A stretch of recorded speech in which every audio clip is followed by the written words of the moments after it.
of the Global Center on Adaptation, and I want to welcome you to this very important ministerial meeting on adaptation.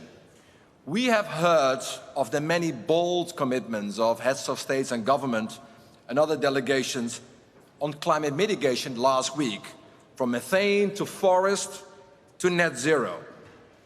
But even if the world is able to stay within 1.5 degrees warming, and this is a must, not a wish, the world must adapt.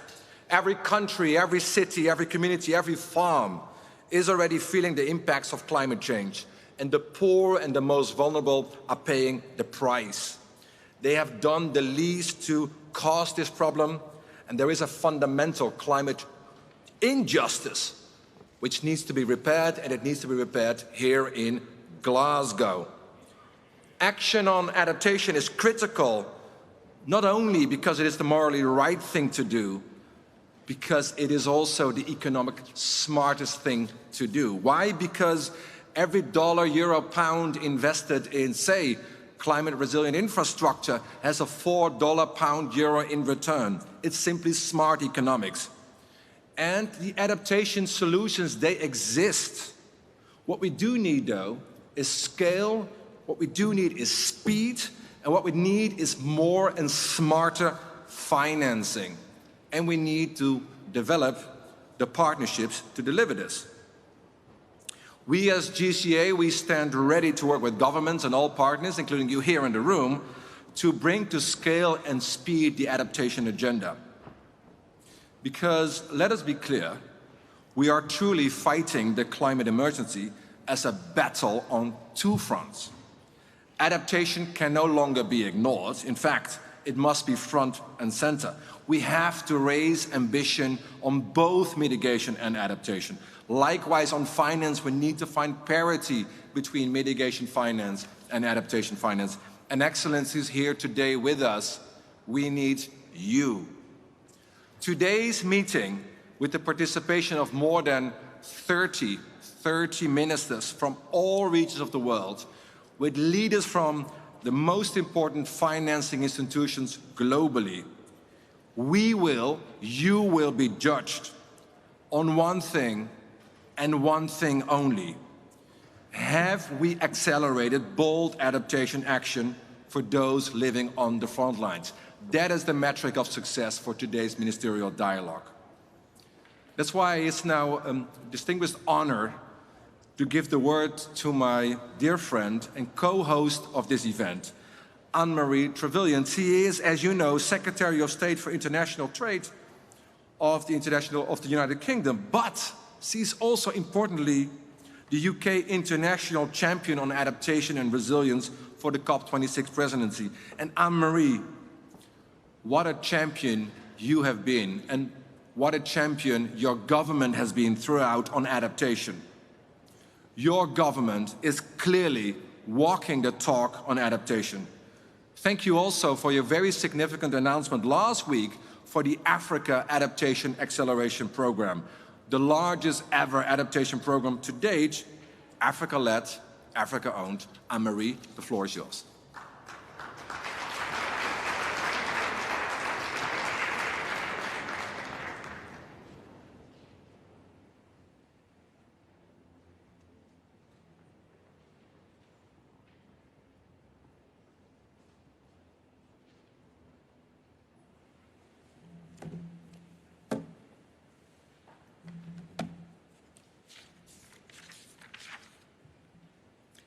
Patrick, thank you very much indeed for those kind words. Honoured guests, it is my great pleasure to be addressing you today.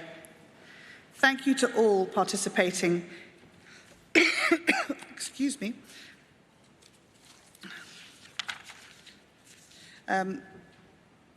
We are all here because human activity, our activity, is changing the global climate. The world's most vulnerable nations or poorest communities are already struggling to cope with those climate extremes. Mitigation plans aim to keep 1.5 alive, but we are behind on adaptation to the many climate impacts that are already locked in and occurring daily. Some will be able to adapt, but many will not. And I am struck by the reality that as I deliver this address today, people on the front line of climate change are suffering hardship.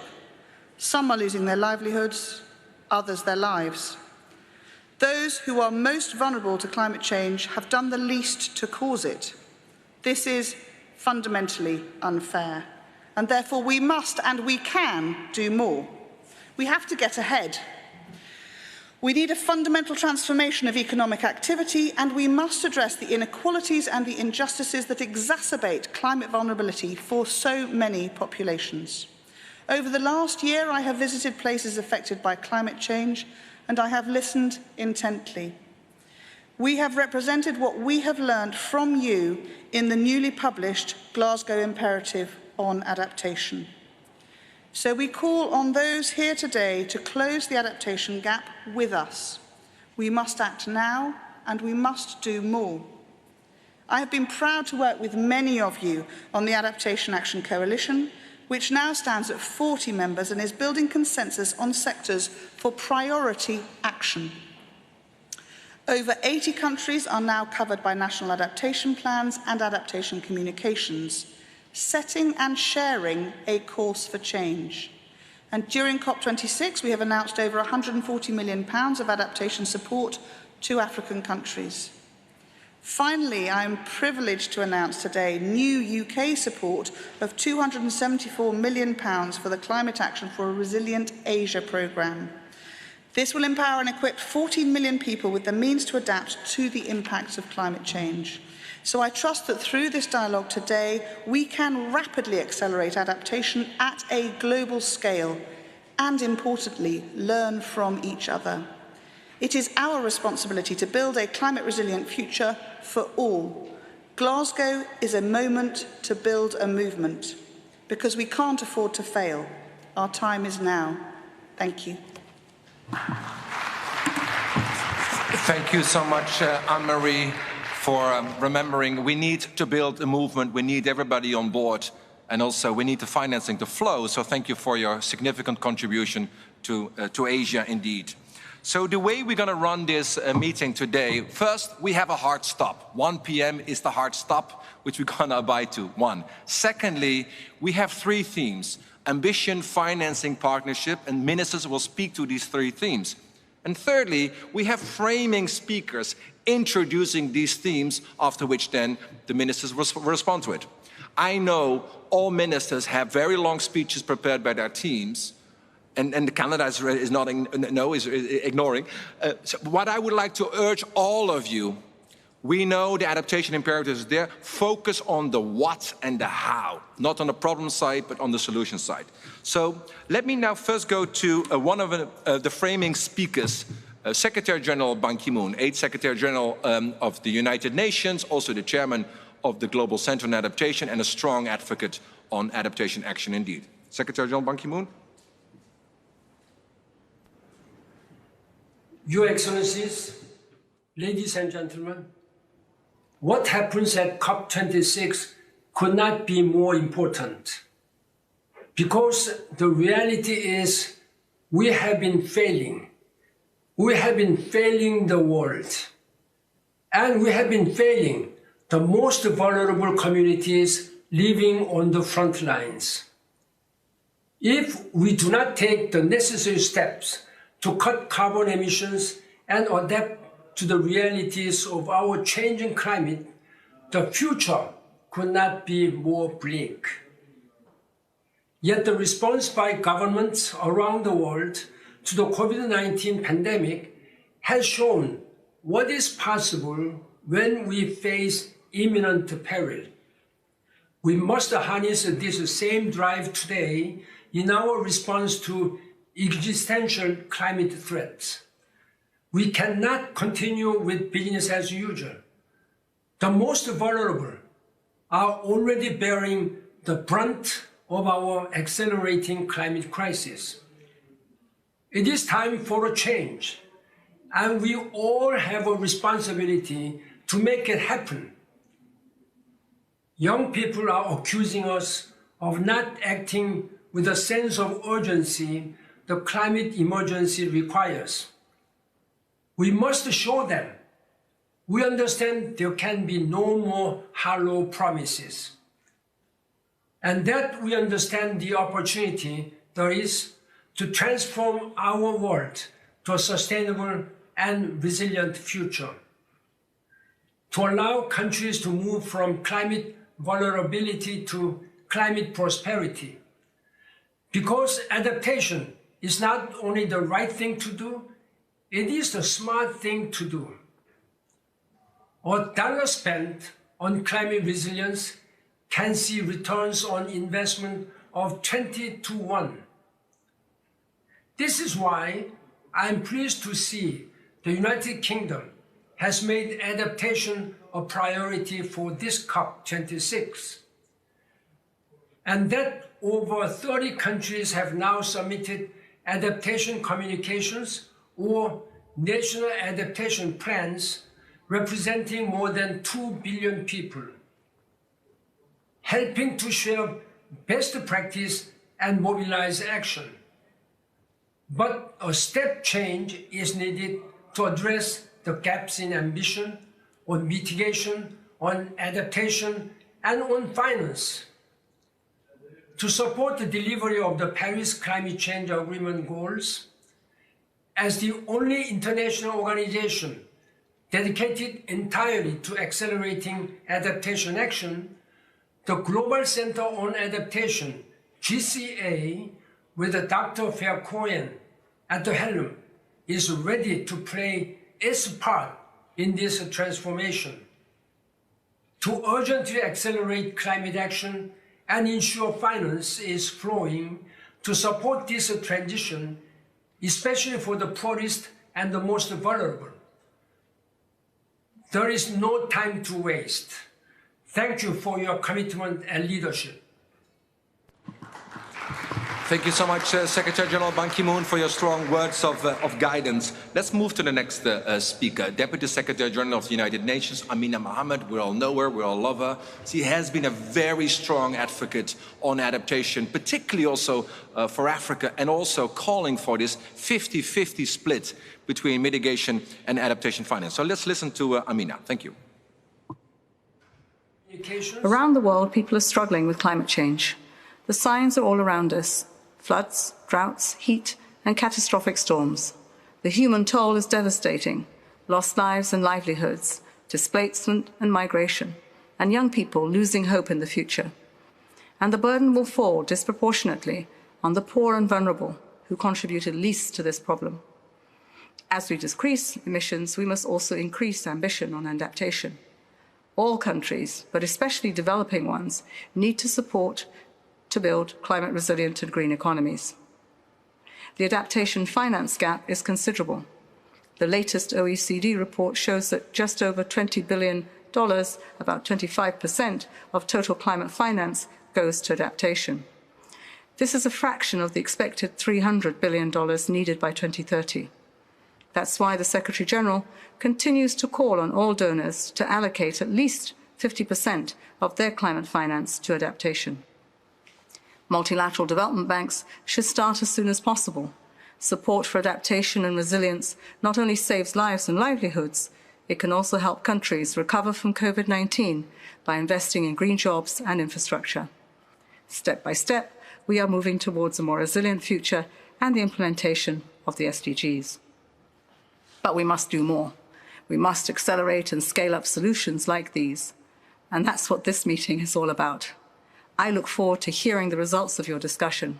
Let's continue joining forces to boost adaptation finance and deliver the green economic transformation that humanity requires for our planet, for our children, and for our future. Thank you. Thank you so much, Amina Mohammed, Deputy Secretary General, also reminding us this is a growth agenda, this is a jobs agenda, this is an opportunity agenda. But also, let's not be naive.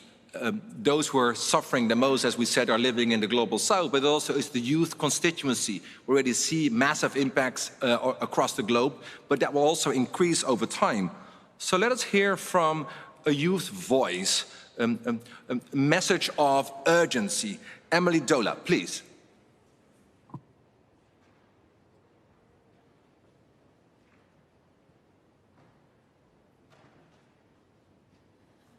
Hi everyone, good morning, good afternoon or evening, depending on where you are live streaming or seeing from. Thanks so much for being here, and I really mean that because I think that for the last week, all of us has been hearing a lot of frustration, a lot of protests about how action on adaptation and loss and damage is moving really slow. However, I just came from the first meeting for the presidency, which was on frontline communities, and I realized that we can still win this race. You can still do this, but it really depends on how fast can we mobilize funding and resources for adaptation action led by local groups on the ground and by local governments, which isn't getting there fast enough.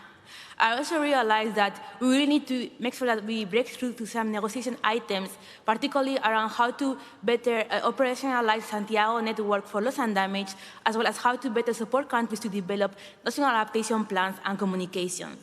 This includes support from finance and resources, but we must be careful with climate finance. We really want to advocate for more climate finance be given in the forms of grants and not simply in the forms of loan.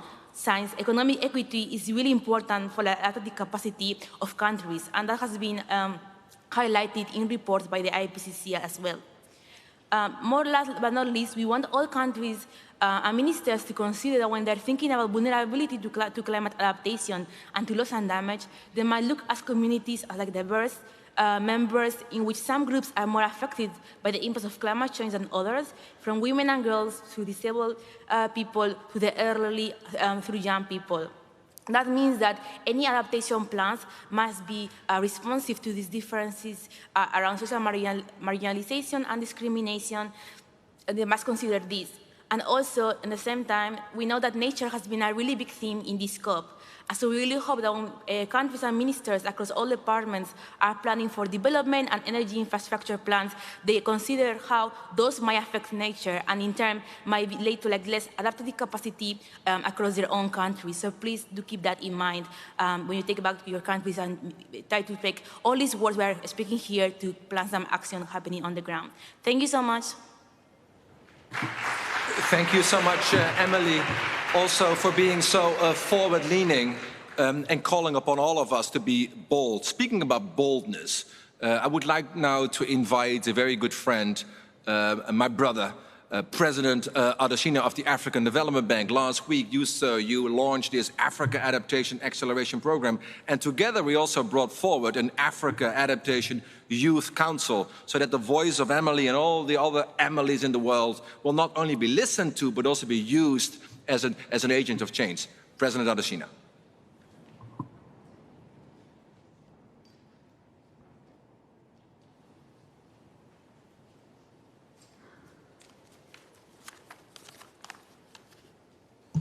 Thank you very much, my dear brother Patrick, and thanks for your global leadership on this crucially important issue of adaptation. Excellencies, honorable ministers, ladies and gentlemen, climate change is having devastating effects in Africa.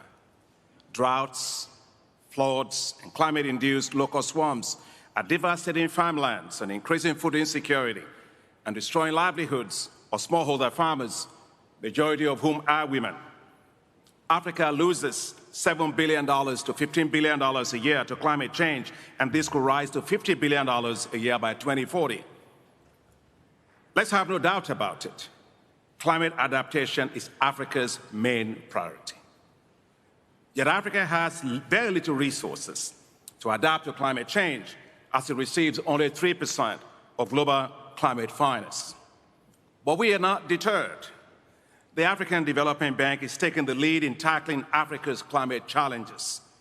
We will double our climate finance to $25 billion by 2025, and that will make 40% of our total investments in climate.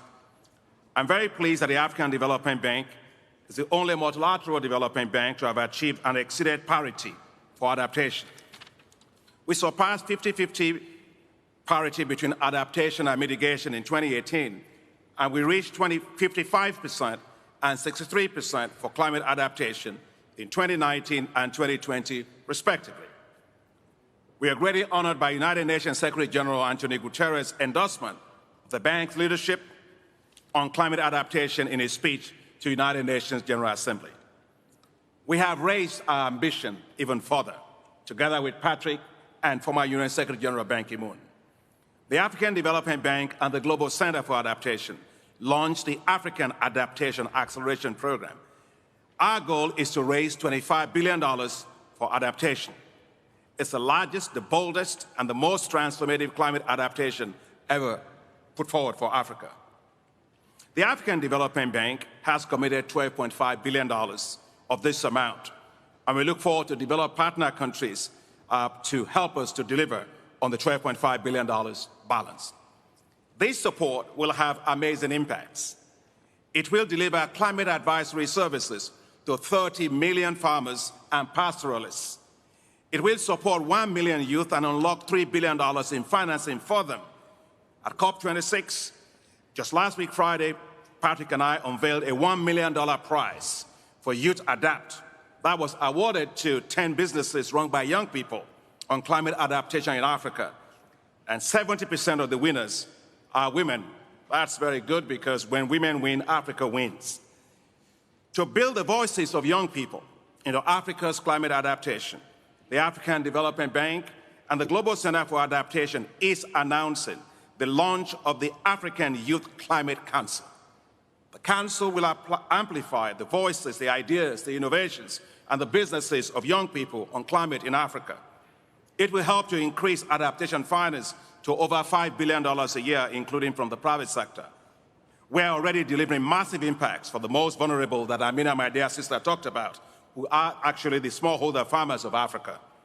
The African Development Bank's Technologies for African Agricultural Transformation, we call it TAAT, has provided 11 million farmers in 29 countries with climate-resilient agricultural technologies, all that in just 2 years.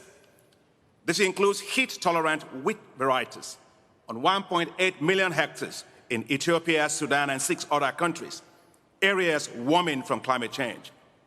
And it has supported 5.2 million households now growing drought-tolerant maize on 840,000 hectares in South Africa. In Southern Africa, to support and deliver support for climate adaptation at scale for farmers and to feed Africa in the face of climate change, African heads of state and global leaders agreed to create what's called the Financing Facility for Food Security and Nutrition in Africa. This facility will work within the framework of the African Adaptation Acceleration Program with the aim of raising $1 billion to allow African agriculture to adapt to climate change. The facility will deliver climate-resilient technologies for 40 million farmers and produce an additional 100 million metric tons of food. This will be enough to feed 200 million people and reduce hunger in Africa by 80%. As I close, let me say, the facility's vision can be summarized in our action slogan, 1 for 200, meaning $1 billion to feed 200 million Africans. The African Adaptation Acceleration Program is Africa's bold solution to climate adaptation. Let's show our support for Africa by providing the $12.5 billion needed to meet the financing target for the program. Goodwill, equity, trust, and support are critical. Let's deliver that for Africa. Thank you very much.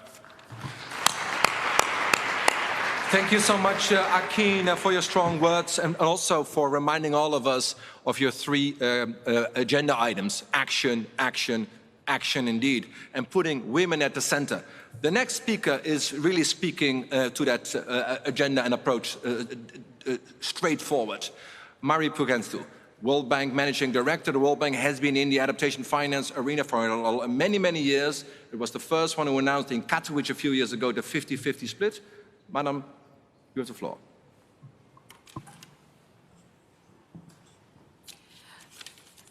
Excellencies, ladies and gentlemen, brothers and sisters, Emily and all the youth that you represent, good day.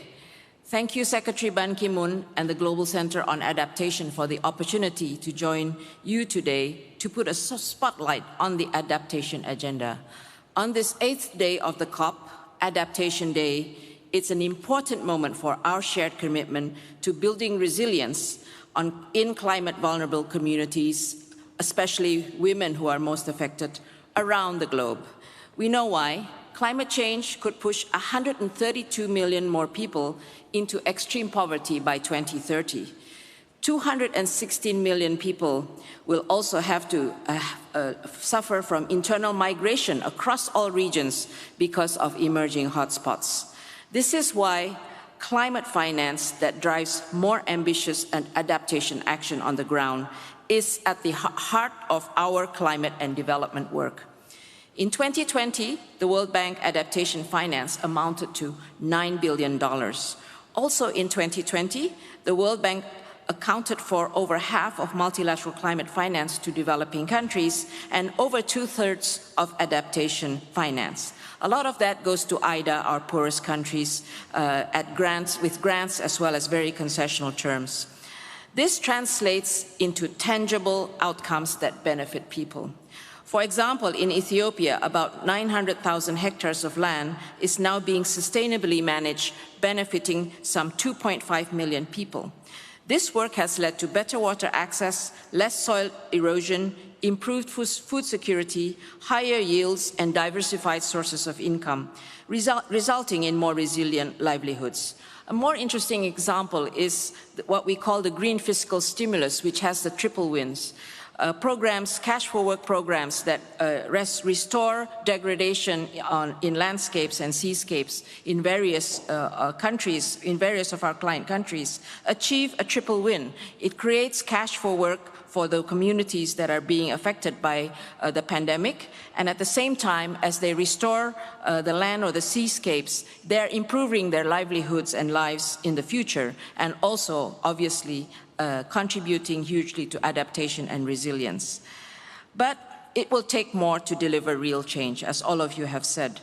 Unlocking private finance for adaptation is essential to growing investment in resilience over the next decade. We have a key role to play in this endeavor. Another example is in Angola, a World Bank guarantee mobilized over 900 million from international commercial lenders to improve access to potable water service, reducing the population's exposure to climate-related shocks and water scarcity. That's an example of public-private partnership. And at the national level, the bank has made concerted efforts to help countries develop and implement financial protection strategies against climate shocks and help countries respond and recover more quickly to disasters. The Adaptation Forward Development approach is rooted in our new Climate Action Plan, which is a guide for our climate lending. 35% of our financing will go for climate, and half of that will go to adaptation. And we are contributing a quarter of this 100 billion that everybody is talking about.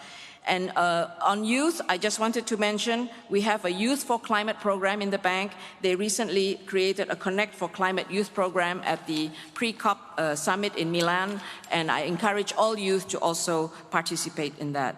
We are a committed partner to this GCA and this Ministerial Dialogue platform as a means to reach our shared goal of global adaptation action that reduces the vulnerability of the millions of people in developing countries. I thank you.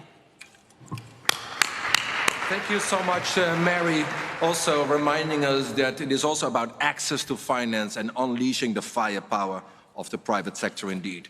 So we heard from framing speakers, global leaders setting the scene. This is a ministerial dialogue, so let's now turn the table and hear from the ministers. It's going to be a little bit of a dance. I would like to invite a set of ministers, the first set, to come to the stage, sit here, and then you make your remarks from the lectern. So the following countries, please. Canada, Denmark, France, Costa Rica, Ghana, and the Netherlands.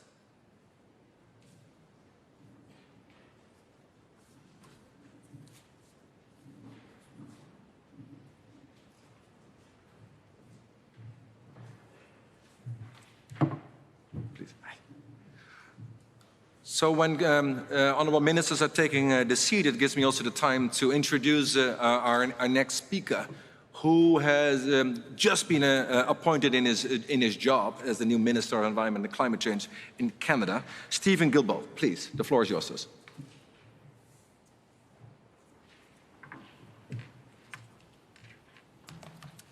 Thank you very much, Patrick. Merci beaucoup. C'est un honneur de m'adresser à vous aujourd'hui. Last week, Prime Minister Trudeau referred to a town in Canada that was obliterated by wildfires earlier this year. Every country here has a community like Lytton, drowned or burned or blown away by some freak weather event that has somehow started to become routine. Climate change is happening, it's here. We must adapt. It's one of the key themes of COP26, and we are committed to doing our part.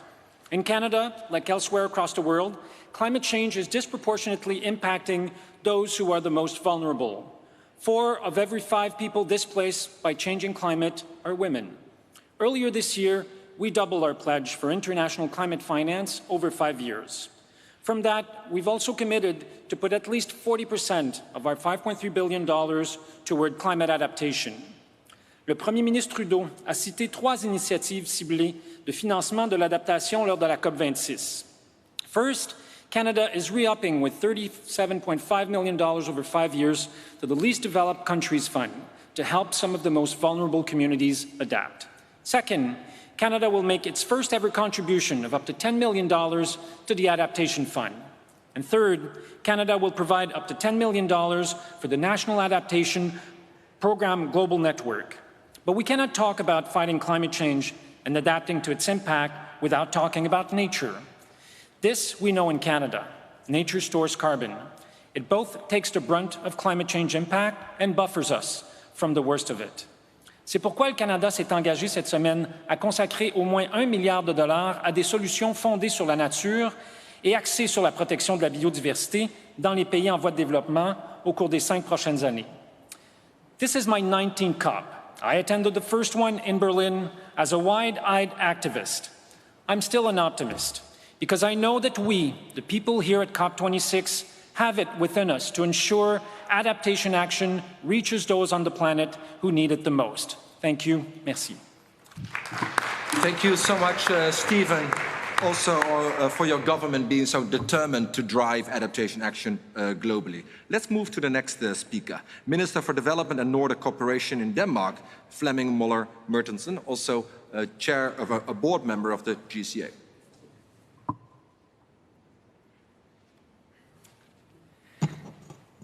Thank you very much. Climate change is really the defining challenge of our time. The consequences are already disrupting food production and water supply. Coastal zones and cities are threatened, in particular Africa and small island states. The people who are hit the hardest often have the fewest resources to adapt to the consequences.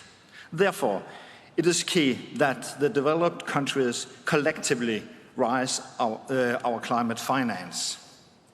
Denmark will walk the talk to the benefit of the poorest and most vulnerable countries and people. By 2023, we aim to deliver more than $500 million annually in the grant-based financing for climate action. On top of that, Denmark will continue to mobilize climate finance from other sources, including private investments. In total, we expect to contribute at least 1% of the collective target of $100 billion.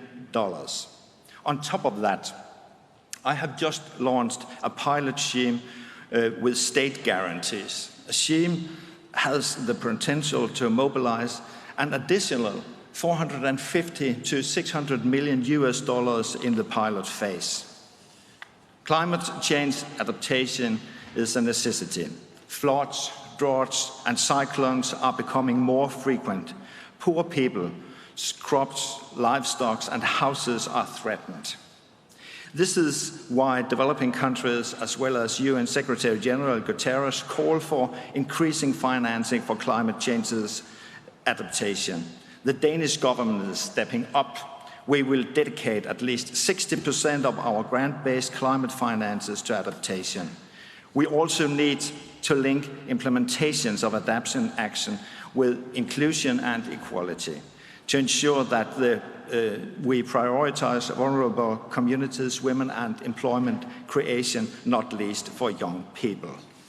We must step up our efforts to assist people in the front line of climate included catastrophes and devastating weather events.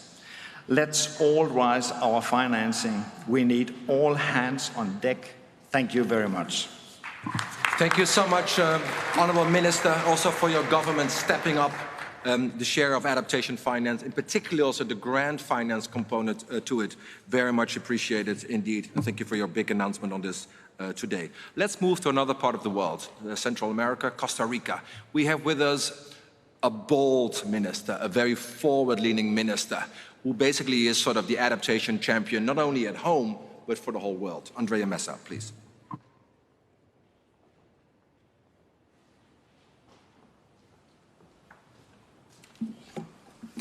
Thank you, Patrick, Excellencies, and thank you for the invitation. This is a very important date in the COP. We're talking about the adaptation date, and it's so important because probably adaptation is the agenda that will allow us to really address inequality. And we cannot solve the climate crisis if we don't address inequality. So this is a very central aspect, and for this reason, we really appreciate all the commitments that we are hearing, all the work. I see Minister Trevelyan here. Thank you for all your work and what you're doing, because it is critical to attend all the vulnerable regions. And let me share with you some specific data about Central America, which is also a very vulnerable region in the world. Central America has been hit by 2 hurricanes in 2020. First, Hurricane Eta, early November 2020, and then Hurricane Iota, just a couple of weeks after.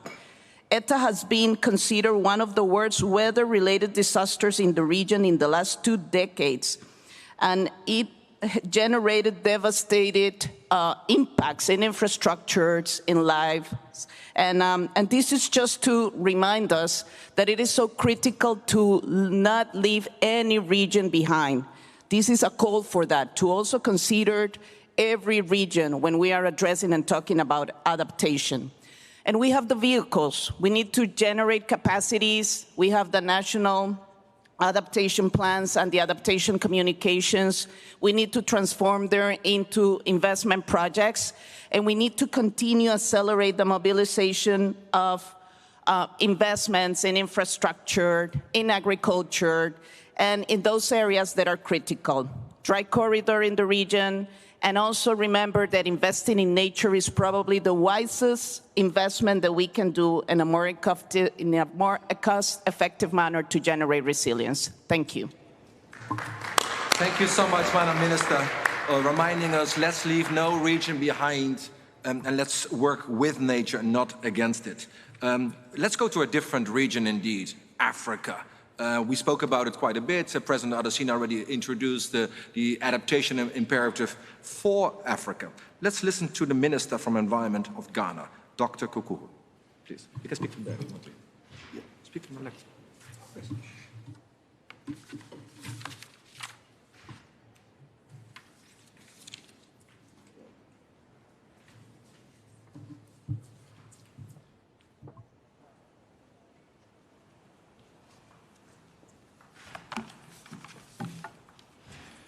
Thank you, Patrick. Excellencies, our protocol duly observed. On behalf of my President, as the President of the Republic of Ghana, Nana Addo Dankwa Akufo-Addo, I am pleased to address this high-level climate adaptation and loss and damage day of at COP26 here. It is important to note that all speakers have been harping on the point that the least emitters are the worst hit, and that's Africa continent. It's very unfortunate indeed, but what do we do? Less species, flora and fauna, have many times had a cost to adapt to new ecological niches. Now it is the time of mankind to adapt to a biophysical environment that has been so damaged by mankind himself. So we find ourselves here. Mr. Chairman, the major climate change impacts affect all sectors of Ghana's development. Ghana's vulnerability to climate change is in large part defined by its exposure to the various impacts such as droughts, floods, and sea erosion.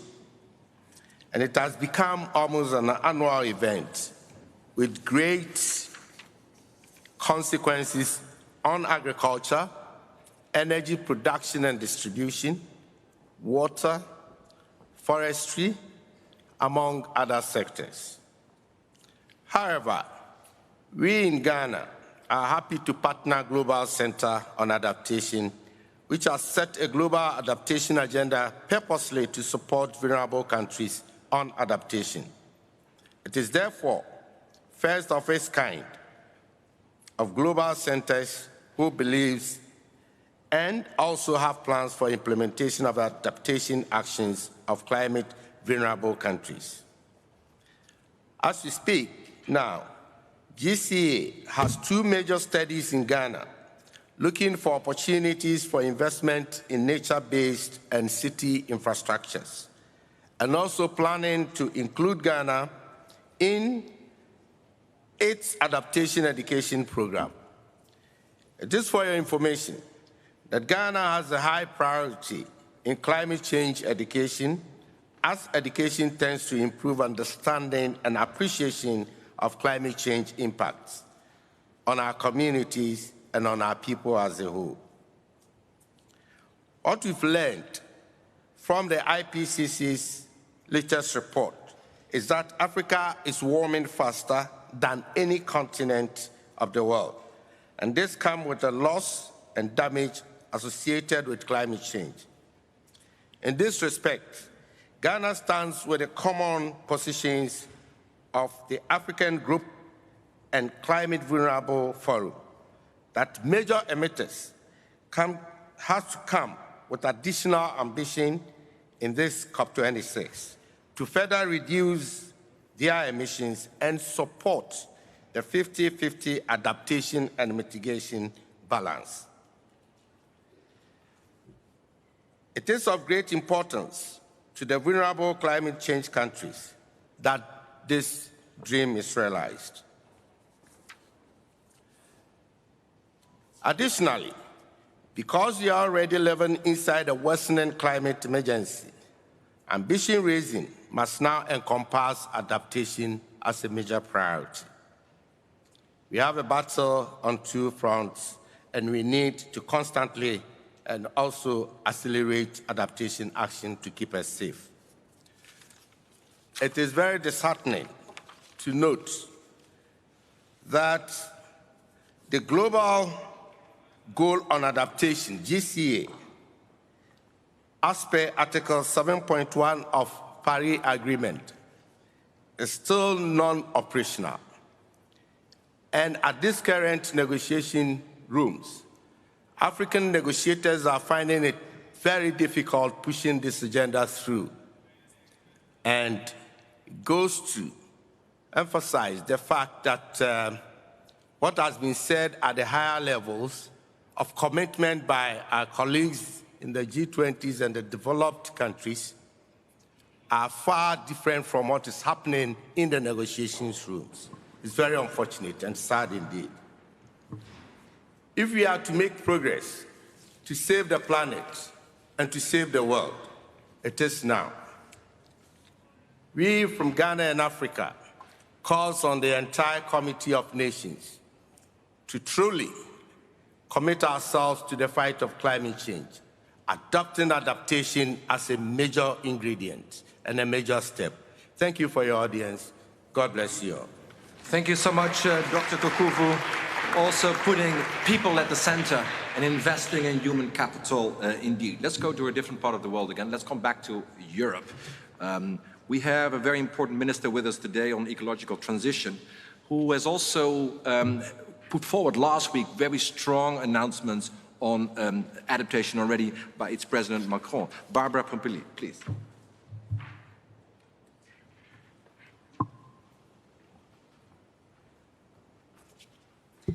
Thank you, Patrick. Dear colleagues, dear friends, I'm very pleased to participate today to this dialogue. First of all, I want to stress that national adaptation plans are essential to deliver more ambition about adaptation. These plans allow countries to assess their adaptation needs before implementing the action needed. This assessment is also important to target the support we bring to other countries.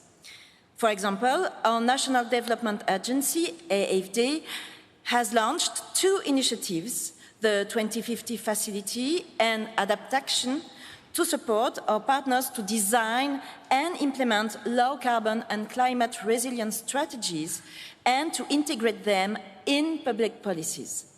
Last week, the AFD announced a second phase of the Adaptation Facility, which will focus on support to adaptation planning and investments in Africa.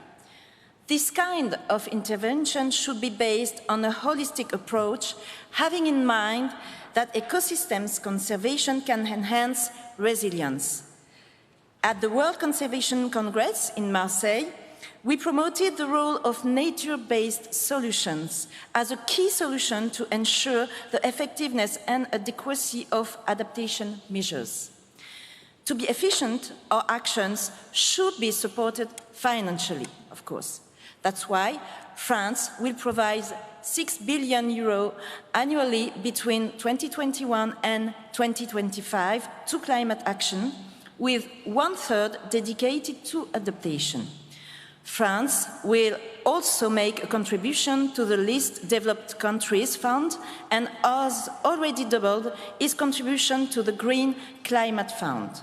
This must be completed, on one hand, with the reorientation of all finance flows toward a low-carbon and climate-resilient development, and, on the other hand, with a strong cooperation with multilateral development banks. And in this respect, I welcome the new climate change action plan of the World Bank. Thank you very much. Thank you so much, Barbara, Madam Minister, also for your continued commitment in increasing finance for adaptation now through your €2 billion a year, indeed. Let's stay in Europe. In fact, let's go to my home country, the Netherlands, who is also the host of the largest floating office in the world, which happens to be our headquarters. Mr. Minister De Bruijn.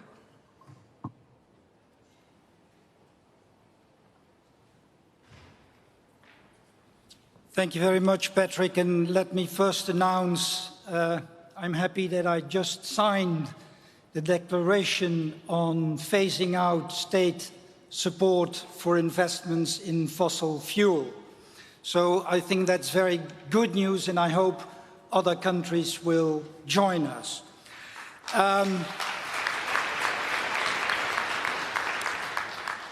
But, Chairman, that's not enough, even if it's good news. In addressing the climate crisis, we need to mobilize more climate finance and allocate more towards adaptation.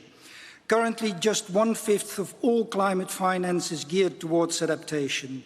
Given the urgent needs and profound impacts already being felt worldwide, we need to ramp up investments in adapting to climate change. This is why we support the UN Secretary General's call to allocate at least half of all public finance to adaptation and resilience. Actually, the Netherlands nearly devotes 2/3 of its public contribution. And in doing so, we focus on reaching the most climate vulnerable countries and communities and address their priorities. But it's not just about sheer amount.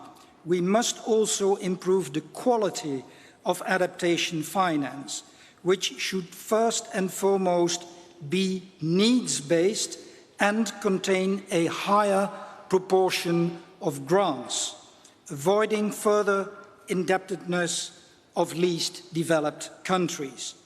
And next to improved quantity and quality, it's also critical to improve accessibility to finance, for example, for women and local communities. Chairman, we see crucial linkages between climate adaptation and the resilience of water and food systems.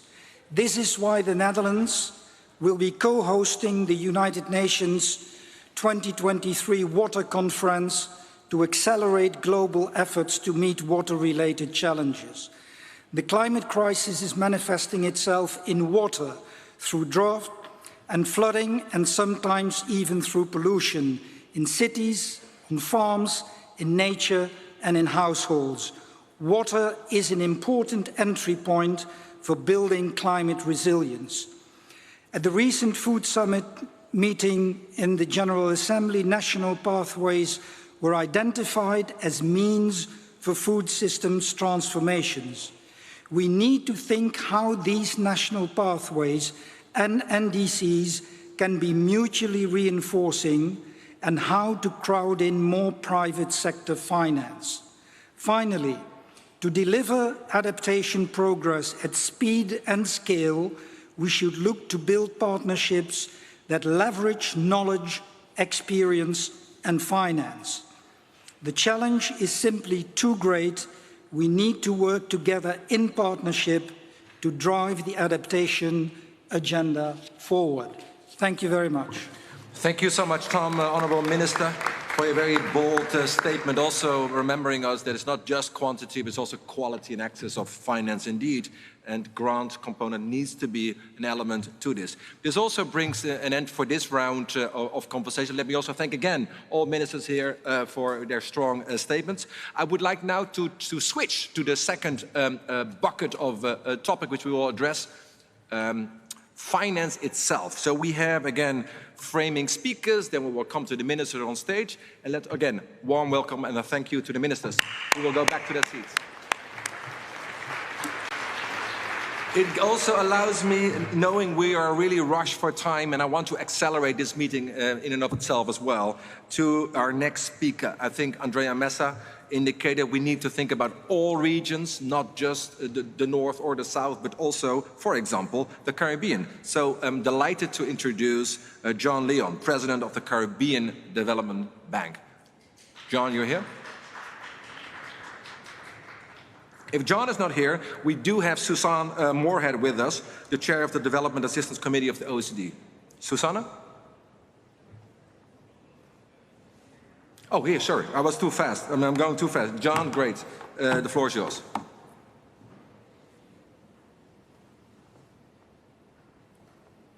Excellencies, distinguished delegates, ladies and gentlemen, good morning. Today I'd like to speak to three issues to frame this segment of the COVID discussion. First, the question is, how do we build confidence for the future? The international community has to fulfill its existing commitments to deliver on their US $100 billion per year commitment. Not only are we falling short, but we must rapidly work towards establishing a more ambitious climate finance target to take effect starting in 2025, especially because the world appears on track for reaching 2.7 degrees Celsius of warming, which would result in an intensification of the risks small island developing and vulnerable states are already confronting. With only 25% of flows so far going to adaptation, and with priorities in national developed contributions overwhelmingly emphasizing adaptation needs, seeds are falling behind, yet have no choice but to adapt to climate change today. Given the current debt sustainability challenges in the Caribbean in particular, it is therefore crucial that we identify and pursue innovative approaches to help scale up public sector investment. This is why the Caribbean Development Bank is advocating that developed countries reallocate just 2% of their latest special drawing rights allocations, which can be combined with the SDRs already allocated to SIDS to enable them to invest in adaptation at scale, despite the significant impact that the COVID-19 pandemic has already had on the public debt levels. Equally, the private sector should play a key role in scaling up private climate finance. We see need for instruments to facilitate the de-risking of investment opportunities for the private sector, which has ample capital. One option is the development of contingent and variable return instruments that can ring-fence future catastrophic events and incentivize the implementation of reforms through the repricing of financing, conditional on the implementation of reforms, including specific adaptation investments. Second, what are the biggest hurdles vulnerable nations face? One, the identification and development of bankable project proposals. We therefore need human and financial resources to support project identification, design, and development, which are of paramount importance. Availability and access to reliable climate data and information to show how projects will respond to climate change rather than climate variability. In other words, means to address gaps in impact-based forecasting. Indeed, we need to measure better to target better. And therefore, CDB is proposing the development of a recovery duration adjuster to provide a resilience-adjusted measure of gross national income as a means to unlocking lower cost and more concessionary finance for environmental resilience. And third, what concrete strategies should the international community pursue? We need first to crowd in the private sector to focus on shared national and regional objectives.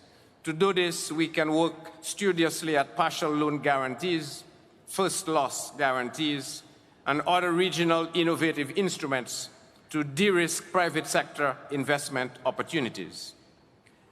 These could be used to target regional coastal infrastructure, water systems, and building transportation and sustainable energy opportunities that are vital to our social and economic development and well-being. Second, we need to adopt clear and concrete policy guidance for and improve delivery of programmatic approaches to climate financing as already pursued by multilateral funds like the Green Climate Fund and the Adaptation Fund.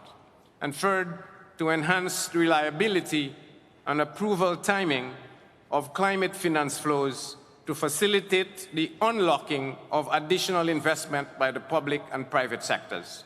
Why do we ask this? Because the ad hoc nature of many climate flows now result in a suboptimal allocation of resources at the program and project levels.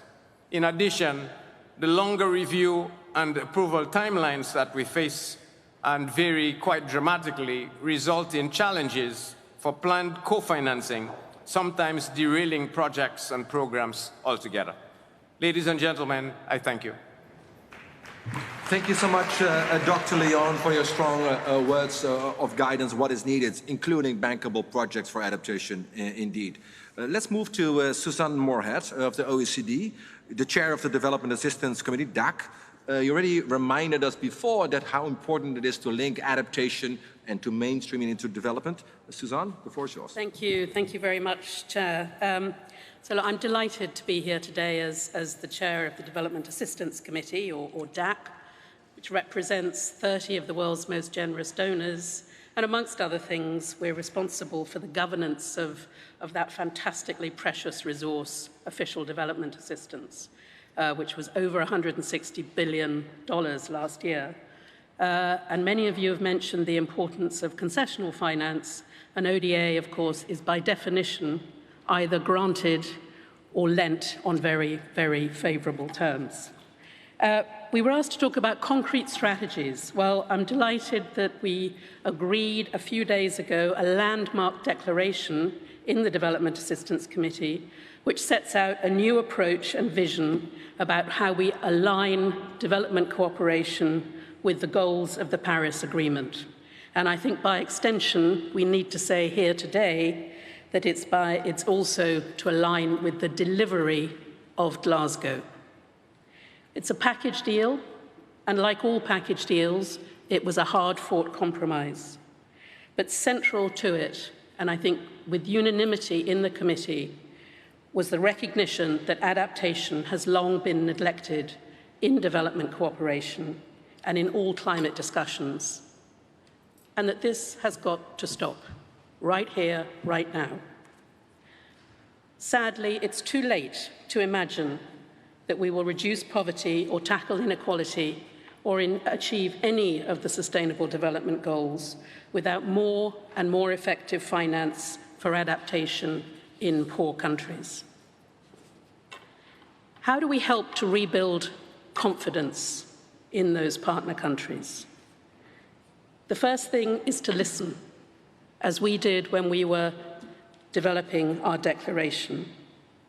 I think even more important is to hear the message from developing countries about the urgency of adaptation. For many of the poorest people in the world, the climate crisis is part of daily life. The least developed countries are already facing drought, food insecurity, and increasing conflict over scarce resources. Small island developing states are literally drowning. And these are people who, remember, often don't even have access to electricity. These are women who are having to gather firewood to prepare the family meal. And I don't know if you've ever tried to make a cup of tea or boil an egg on a solar panel. I trust me, it does not work well. So we need to develop technologies that will specifically help poor countries adapt. Think of the power of science that we harnessed to develop the COVID vaccination. When are we going to start harnessing that power to innovate and to help developing countries accelerate their own just transitions to net zero? That's what the DAC has committed to doing. And we're going to use ODA to help do that, to build capacity in partner countries and to support their priorities. Finally, let me just say a word about the biggest hurdles and how to overcome them. The first is, can we please stop making it so hard for least developed countries and SIDS to access those green finance resources that are already available? We need to work across the multilateral system. Reform is urgently needed, and we need the people in this room to get together as shareholders, as stakeholders, and to work out how to do that fast. Second, we need to be more transparent as donors about where the climate finance is going and what for. Our DAC declaration commits to being more transparent in climate finance by the end of 2022, which, trust me, for a multilateral organization, that is at breakneck speed. We need to use official development assistance to help mobilize more private finance, to blend it in creative ways and generate that alchemy that you can get when you use public and private resources together. And last, but by no means least, we must not ignore the development effectiveness principles to make sure that adaptation and transitions to net zero really do work. They need to be country-driven. They need to be results-focused. They need to be based on sound partnerships and accountable and transparent. They need to be inclusive, and they need to make sure that women and girls are at the heart of decision-making and implementation. These are not nice-to-haves. We learnt the hard way that development doesn't work unless it's based on these principles. And adaptation and mitigation will not work either unless they're based on these principles. We don't have time to reinvent the wheel. What we need to do is to build on what we know works and to focus not on declarations now, but on delivering the outcomes that they promise. Thank you. Thank you so much, Susanna, for your bold vision indeed. Also, just a little bit of timekeeping. There are lots of ministers here. We want to hear from them all. So I would like to encourage all of you, focus on a short statement, the key ideas, 2 minutes, and then we can get all these colleagues in indeed. But the next one is Ambras Fayol, Vice President of the European Investment Bank. Please, the floor is yours. Thank you very much, Patrick. And let me first thank the the organizer of the dialogue and the UK presidency for this invitation. And I'll be actually very quick to explain what such an institution as the European Investment Bank, the EU Climate Bank, can help to address some of the issues here. And actually, we'll try to address that by doing more volume and more impact. More volume, here in Glasgow, EIB has announced a tripling of its adaptation finance by 2025. And for us, it represents a significant increase and an important contribution to accelerating adaptation investments across the world. And second, more impact.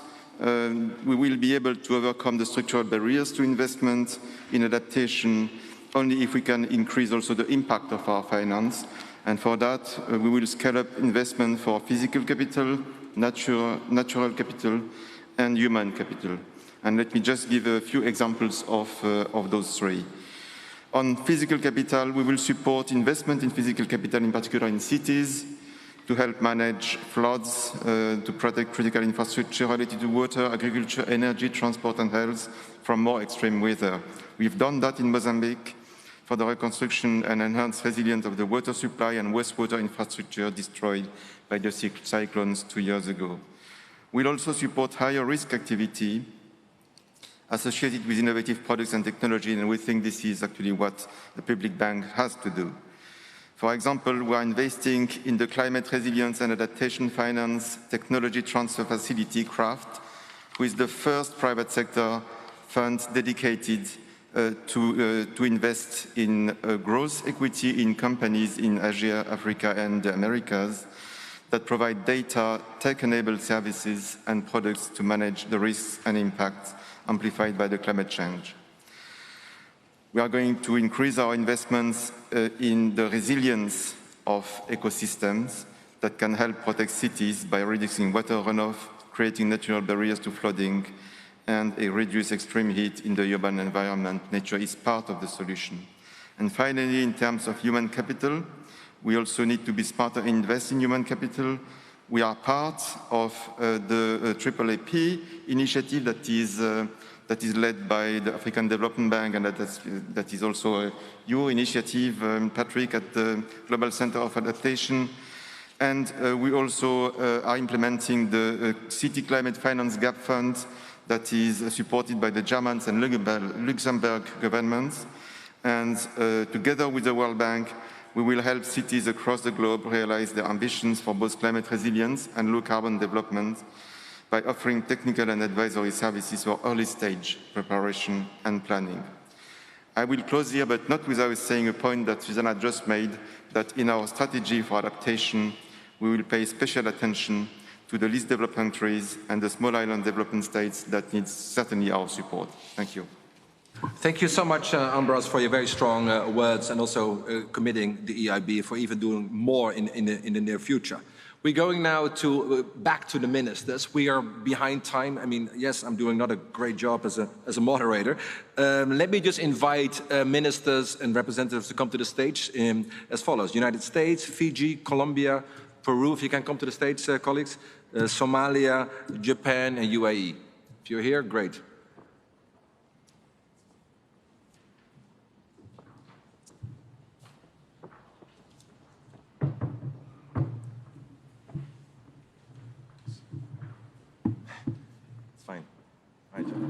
You can just sit whenever you want to sit. Oh, sorry. Okay, no. You're going to be the first, though.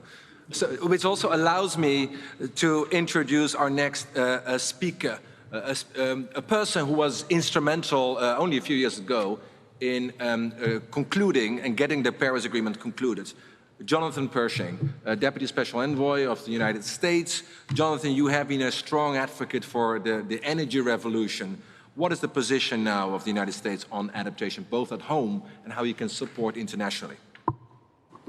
So thank you very much. It's really a great pleasure to be here and to be on the podium on this particular, at this particular event. I think as all the speakers before me have laid out, the importance of this dialogue cannot be understated. The collective raising of ambition to manage the impacts of climate and to adapt more effectively is absolutely central. I really wanted to highlight only a couple of comments because the time is extremely short. The first is to speak to some of the questions that we've got on the table, and I'd like to start with the issue of trust. It's quite clear that the only way we can rebuild that trust is if we provide resources, in particular to those hit the hardest and have the least capacity to adapt. And to this end, last week when President Biden was here, he announced a major new program, the President's Emergency Plan for Adaptation and Resilience. It's got a nice acronym. It's called PREPARE. It fits perfectly in the model of what we are trying to do. And he committed to $3 billion a year in adaptation finance for this agenda. I hope that that's a down payment on the kinds of things that we can deliver. But it's good also to think about the specifics. What are the concrete actions coming both to the hurdles and to how we overcome them with explicit steps? We've got programs in transferring knowledge, programs in helping plan and prepare to better adapt, and programs to facilitate additional resources moving into the system. On the knowledge side, we are looking to help all countries deepen their understanding of the risks, the vulnerability, and the solutions. On the plans, we're looking to help elevate and mainstream adaptation across sectors. And on resources, we are looking at bilateral and multilateral funds across the board.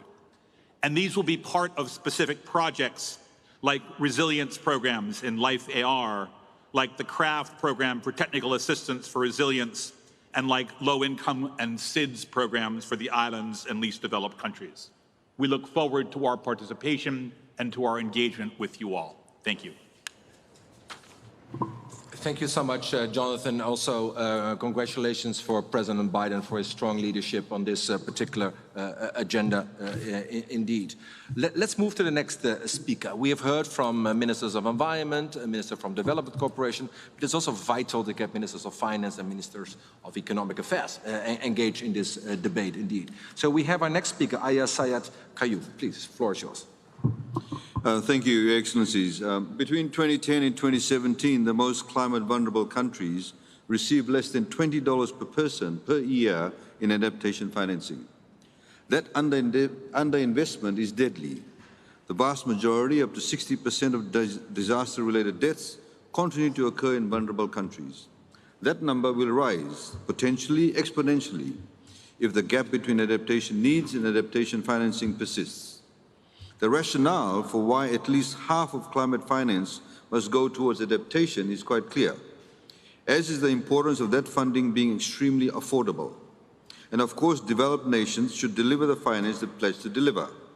Irrespective of the failure to mobilize $100 billion by 2020, developed countries must still be focused on ensuring $500 billion in aggregate is deployed in total over the 2020-2025 period.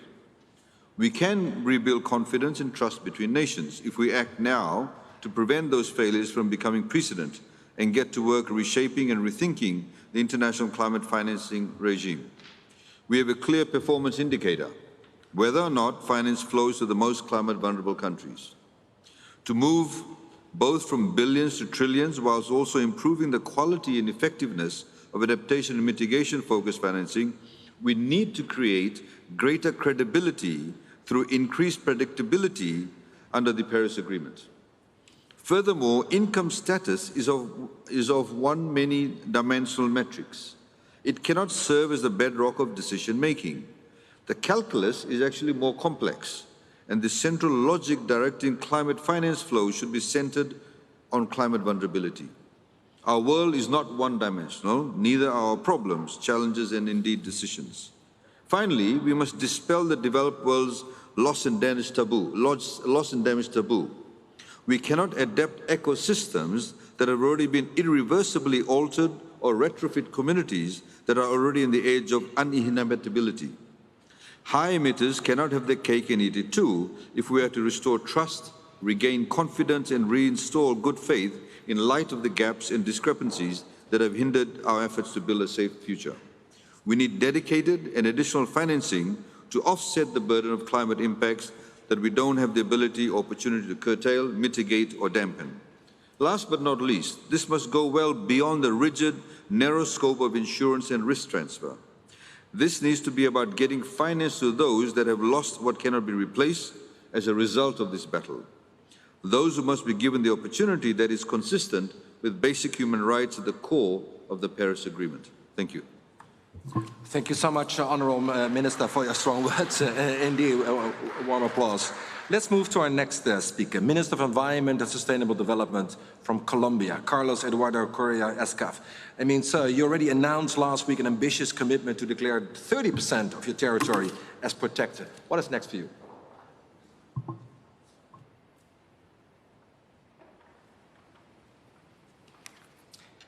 Your Excellencies, good morning, all the audience. So we have been summoned here today to highlight the relevance of adaptation. As Vice Minister of the Environment of Colombia, one of the world's most biodiverse countries, I have to say that the progress on adaptation is paramount to the stability of our nation. And I don't state this lightly. 70% of the water consumed in Colombia comes from our páramos, a unique high mountain ecosystem, highly endangered and vulnerable to climate change, and one that urgently needs financing to develop direly needed adaptation measures. For that reason, President Duque launched the Global Alliance on the Páramos. I could go on naming how vulnerable our country is, but I'm certain that in spite of our huge natural capital, we're not alone, and we get the picture. Minister Mesa was mentioning how hurricanes Eta and Iota heavily damaged not only Central America, but also the Colombian Caribbean. So I'm preaching to the choir, I know that, and I'll spare you the time. So allow me rapidly to address 4 key issues that we request make significant progress on the negotiations here held in the surrounding rooms on Glasgow. The first issue is quantity. The most recent reports from Oxfam and the OECD and other independent reports have stated that the maximum level of mobilization of resources has been $80 million. Meeting the pledges of $100 million is the only way to regain confidence. The second issue is quality. The combination of financial instruments used on the mobilization of resources relies heavily on loans, leaving a disproportionate amount on ratio to loans and donations. We need highest need for financing on adaptation. The third issue is proportion, as most climate finance has focused on mitigation, as it was already stated here. And the final issue that I want to address is that resources are necessary to transition to a global economy within 1.5. And we urgently request that at least $70 billion are allocated exclusively to adaptation from here to 2030. Ladies and gentlemen, we have no time to spare. Thank you very much. Thank you so much, Honourable Vice Minister, for also your strong message that we need to use the millions to unlock the billions and then to unlock the trillions indeed. Let's stay in your region. Let's go to Peru. Vice Minister of Strategic Development of Natural Resources, Alfredo Mamani, please. Good morning, ladies and gentlemen, hermanos, hermanas, Hilatanaka, Kulakan, Kulakanak, Waikekuna, Panikuna. It's our original languages. Peru is a highly vulnerable country. We have lost more than 50% of our glaciers during the last 50 years and many ecosystems.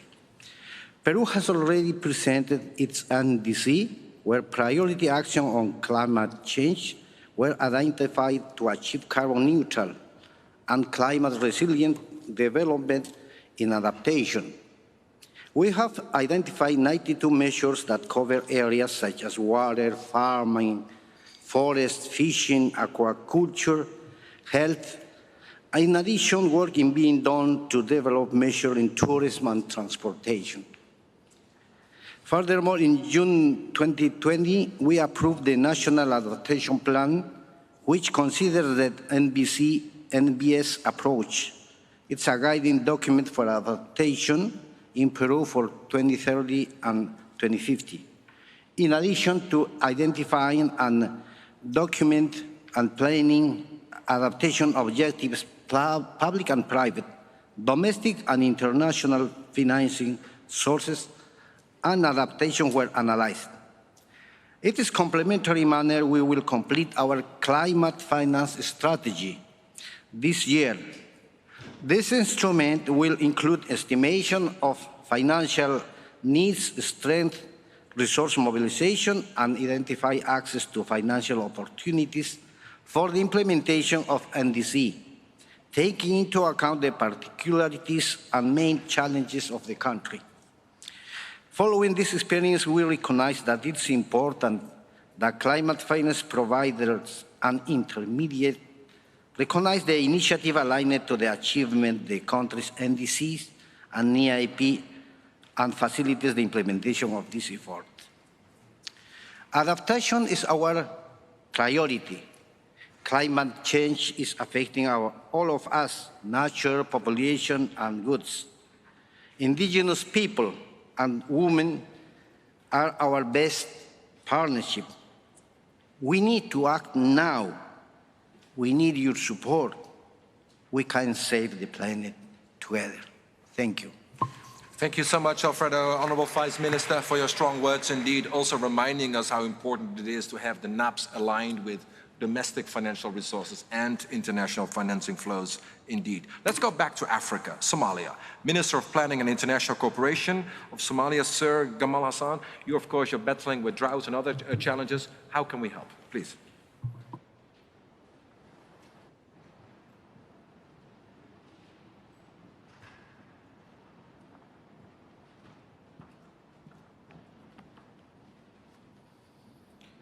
Excellencies, distinguished guests, ladies and gentlemen, I'm delighted to join this distinguished panel discussing adaptation, which for us is central to climate action. Somalia is among the most vulnerable countries to effects of climate change. The climate crisis is one of the main factors undermining social economic stability in Somalia, ultimately impacting our national security. Resource-based conflicts, poverty, and food distress have become constant features in the daily lives of Somalis. And the undeniable fact is that these dilemmas are driven and exacerbated by climate change. Presently, a failure in seasonal rains and devastation of desert logs is causing extensive droughts and severe losses in livestock and crops. This, in turn, will lead to an influx of internally displaced people into urban centers, which in itself is another factor contributing to instability and insecurity. Studies suggest that Somalia contributes less than 0.03% to global greenhouse emissions. But unfortunately, despite being amongst the least contributing countries, this problem were feasibly bearing the brunt of its effects. Somalis, just like other people in developing nations, are paying with their lives and livelihoods for a problem not of their making. It is therefore our loud call to the countries with the most historical responsibilities, as well as the countries emitting the most, to start acting on the issues and address the stark injustices of the climate crisis. For Somalia, climate action means adaptation and building resilience, with mitigation as a core benefit arising from adaptation. Adaptation is the priority focus of our country's socio-economic development agenda. In fact, our latest National Development Plan has mainstreamed climate action into the country's long-term development agenda. The updated nationally determined contribution also has adaptation as its core theme. The prioritized adaptation efforts include investment in resilient infrastructure, renewable energy, sustainable agriculture, the development of new know-how and reskilling, and the establishment of appropriate institutions, including early warning and information systems. We see a rare opportunity in green transition and investment in renewable energy, which has significant socio-economic potentials that range from creating jobs and increasing access to energy to achieving low carbon growth and prosperity. Somalia is at a critical junction of its development trajectory. We are at the stage where we are building our institutions and our core infrastructure. And in this process, we are fully committed to a just transition that's based on social dialogue to increase investments in a just and inclusive development process.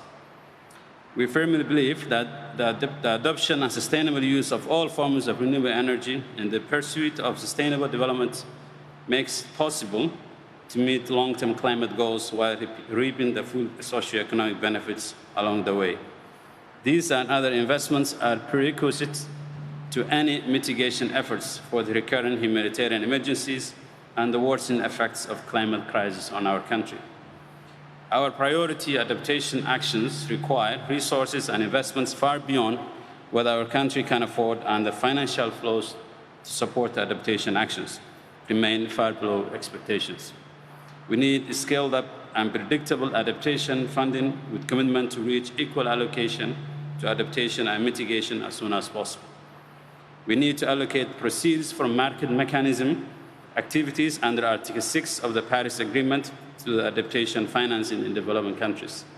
We need to agree to a program to improve access to adaptation finance, including by reducing procedural complexities, in particular for vulnerable developing nations like ours. And we need special support to the most vulnerable conflict-affected countries like Somalia. Let us keep the many promises and pledges made and get financing down to where it matters most. As the COVID pandemic has shown us, the problems of the world are interconnected. Let's act together to support Somalia and other conflict-affected countries overcome the climate change problems for the better of all. I thank you for your kind attention. Thank you so much, Gamal Hassan, Honorable Minister from Somalia, also reminding us how important it is to link the adaptation, mitigation and fragility agenda indeed. And please rest assured, that's precisely what the AAAP is intending to do. Let's move to a different part of the world. In fact, let's go to Japan. We have with us the Vice Minister for Global Environmental Affairs, Minister Shoda, please.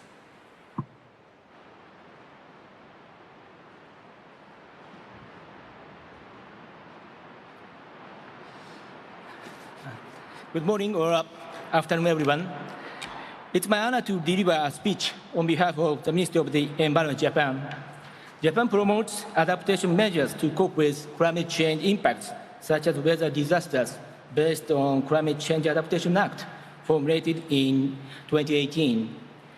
I'm pleased to say that the new national adaptation plan, based on the latest scientific evidence, was developed, and its summary was submitted as adaptation communication to the UNFCCC on October 26. Japan is also focusing on improving adaptive capacity around the world. Last week, Prime Minister Kishida announced that for adaptation to climate change, Japan will double our assistance to approximately $14.8 billion, such as in the area of disaster risk reduction. As for the partnership, in 2019, Japan launched the Asia-Pacific Climate Change Adaptation Information Platform, or AP-PLAT. This platform is to provide climate risk and scientific knowledge to develop adaptation projects and policy and to offer capacity building. In addition, Japan participates in a couple of initiatives related to adaptation. The Risk-Informed Early Action Partnership, or REAP, and the Adaptation Action Coalition, AAC. I'd like to express my deepest gratitude to the UK's leadership, which supports this program. Japan will continue to support countries around the world in close collaboration with REAP and AAC by sharing scientific knowledge and best practice on adaptation through AP-PLAT. Thank you for your kind attention.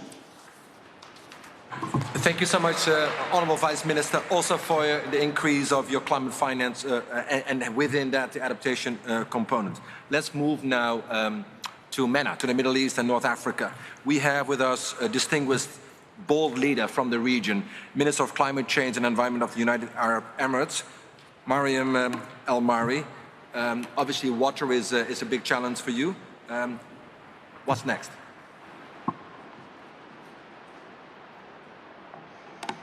Wonderful. Good morning, good afternoon, good evening, everybody. Thank you so much. As we have already heard from many of the esteemed speakers today, well-directed finance plays a key role in the successful execution of national climate change adaptation programs. And for financing to be efficient, financing should focus on solutions that are naturally available to countries. As we can hear, the rain, Scotland is blessed with a lot of rain. In our country, for example, we don't have rain, but we have a lot of sunshine. So the UAE is keen to leverage nature-based solutions to mitigate and adapt to the impacts of climate change. As we are a coastal country, believe it or not, we do have forests. We have mangrove forests. And so we want to seek and harness the power of our blue carbon ecosystems, including mangrove forests, salt marshes, and seagrass meadows.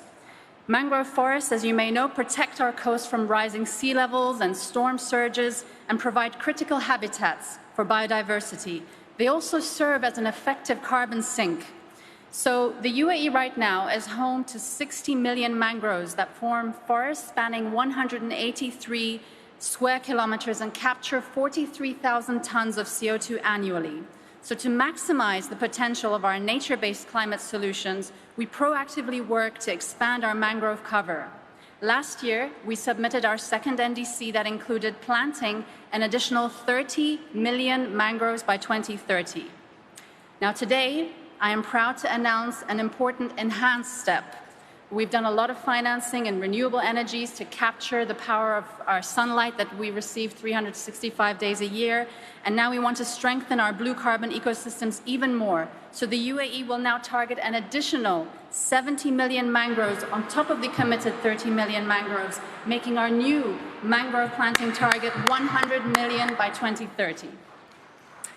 So, thank you. Thank you. So in doing so, what are we doing? We're going to be expanding our mangrove forest area to 483 square kilometers, and we'll be able to increase the CO2 sequestration rate to nearly 115,000 tons per year. Ladies and gentlemen, making nature our ally must be priority for us. And working closely with the NGOs and the private sector, we will fulfill this commitment to safeguarding the sustainability of our mangrove forests and making nature our partner. Thank you very much. Thank you so much, Madam Minister.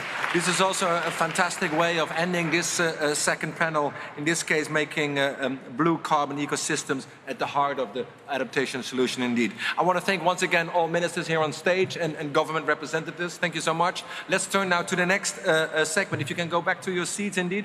Let's go to the next section indeed on partnerships. We will do the same rhythm. We will have introductory speakers first, and then we will turn to ministers right after.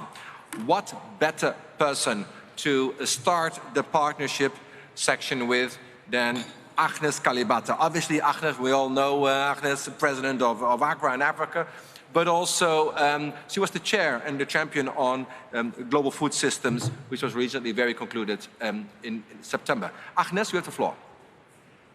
Please, yes, go for it. Thank you, Patrick, and Excellencies, all protocols observed. Millions of people in Africa and in many places are already undergoing the impact of climate change. We have had the imperative for what we need to do. Today, I'm going to talk to you about effective partnerships and how we can unlock them.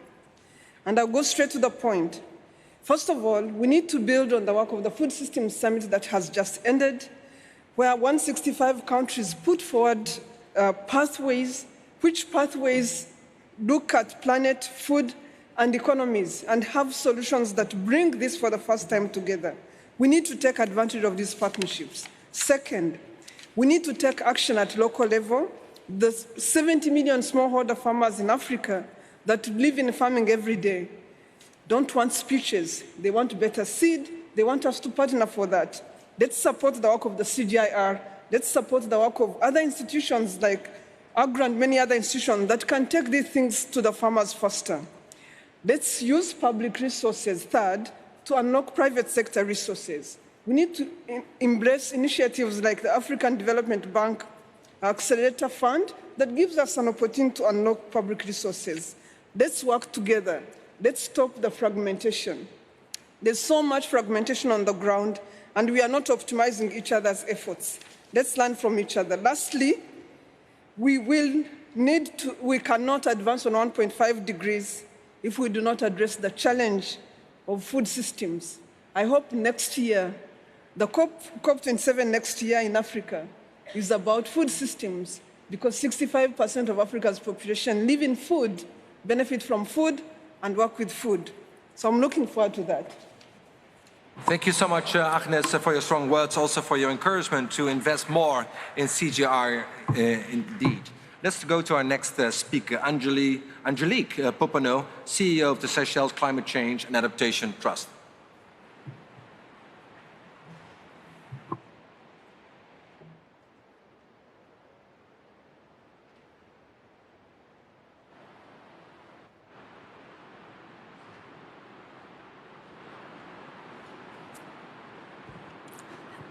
Good afternoon, Excellencies, ladies and gentlemen. Thank you very much for the organizers who have really put adaptation in the place it really deserves. As the CEO of the Seychelles Conservation and Climate Adaptation Trust, a conservation trust fund with its origins in a public-private partnerships for the first ever dead-for ocean conservation and climate adaptation swap. Such innovations of leveraging public funds to attract philanthropy and private capital is critical for small island developing states like the Seychelles. Because of our characterization as a high-income country, a measure that completely ignores our vulnerabilities to climate and the costs associated with adaptation, we have had to turn and get innovative with partnerships to support our access to finance. For SECAT, partnerships is part of our DNA. As a locally managed independent trust fund, we connect international aspirations to realities on the ground through radical collaboration. One such example is our most recent endeavor to support the government of Seychelles to integrate blue carbon in our nationally determined contributions, leading to the ambitious nature-based solutions commitment, because nature-based solutions are equally key for adaptation as well. Seychelles has committed to protect 50% of its coastal wetlands by 2025 and 100% by 2030. This initiative brought policymakers, scientists, academics, communications experts, NGOs, financiers, all to bring the importance of coastal wetlands, in particular seagrass, to all Seychellois households. Now, all Seychellois understand the importance of seagrass for our resilience of our fisheries and tourism sectors, for supporting biodiversity, and of course, their carbon stores. Finally, the elements to success are clear: political leadership, inclusivity, meaningful and sustainable partnerships, and finally, sustainable finance. Thank you. Thank you so much, Angelique, for your strong words indeed, and your focus on actions. Let's move to John Haley. John, obviously CEO of the Willis Towers Watson, also very much focused on the action space. Many of the speakers spoke about unleashing the power of the private sector. What can we do?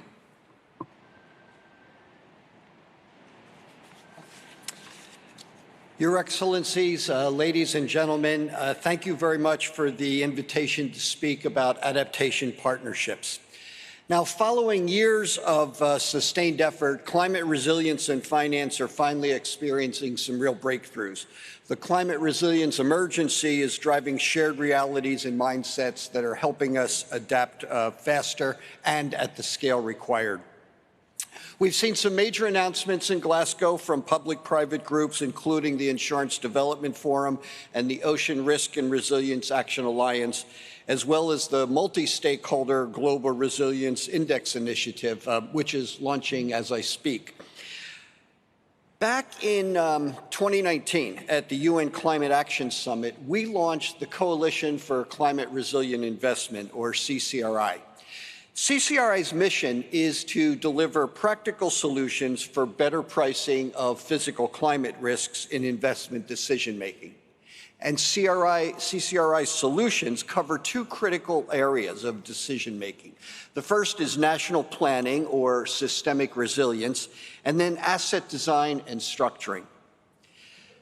During the last 2 years, we've had an ever-growing coalition of governments, of civil engineers, investors, climate analysts, and rating agencies, all working together to try to crack the code in these areas. And today, we're now in a position where we're launching 2 important solutions. The first is a national economic prioritization tool in Jamaica. We developed this in partnership with the government of Jamaica, the UK government, the Green Climate Fund, and the University of Oxford. This tool is going to inform national adaptation plans by guiding governments to the most efficient investments. It's going to protect all aspects of national value, social, biodiversity, and economic. And we plan to expand the use of this tool to many other countries over the coming year. Second, we're moving our attention from the regional scale, and we're focusing on the bridge, the road, and the hospital.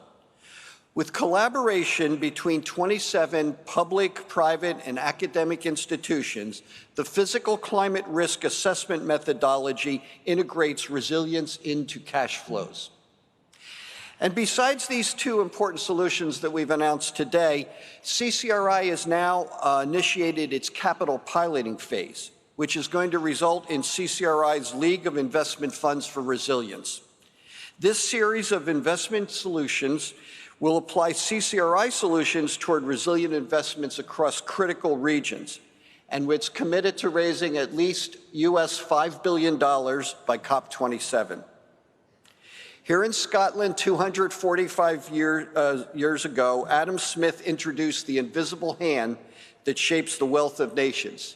Now, through system-wide partnerships, we're forging the tools it needs to protect all of us in the climate decades ahead. Thank you. Well, thank you so much, and also, John, for your leadership on CCRI and developing, indeed, very concrete tools, such as in Jamaica, and then replicate that into other contexts and other regions as well. We're going now to the last bucket of speakers from ministers and vice ministers, particularly on the partnerships component. I'm taking a little bit of a risk here because we do have a hard stop at 1 o'clock. So I'm inviting the following ministers to stage, but please be as short as you can so we really can live up to that 1 p.m. Drop that deadline. So we're inviting to the stage Sweden, Slovenia, Tuvalu, Namibia, Senegal, Nigeria, Kyrgyzstan. Please, you can join me here on the stage.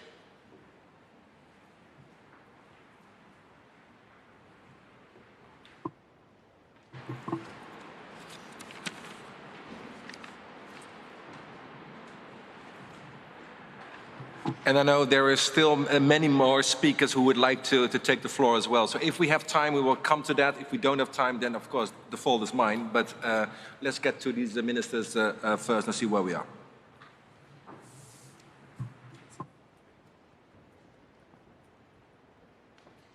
So let's go to the first speaker of this panel on partnerships, right? We need to forge partnerships or use existing partnerships to the better.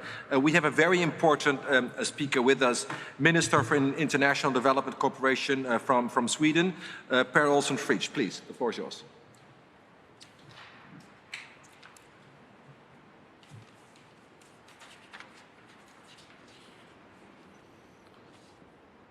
Excellencies, esteemed partners, ladies and gentlemen, COP26 must show that we both understand what is needed to advance the 1.5 goal and that we are willing to do what needs to be done, that we need to move from ambition to accountability.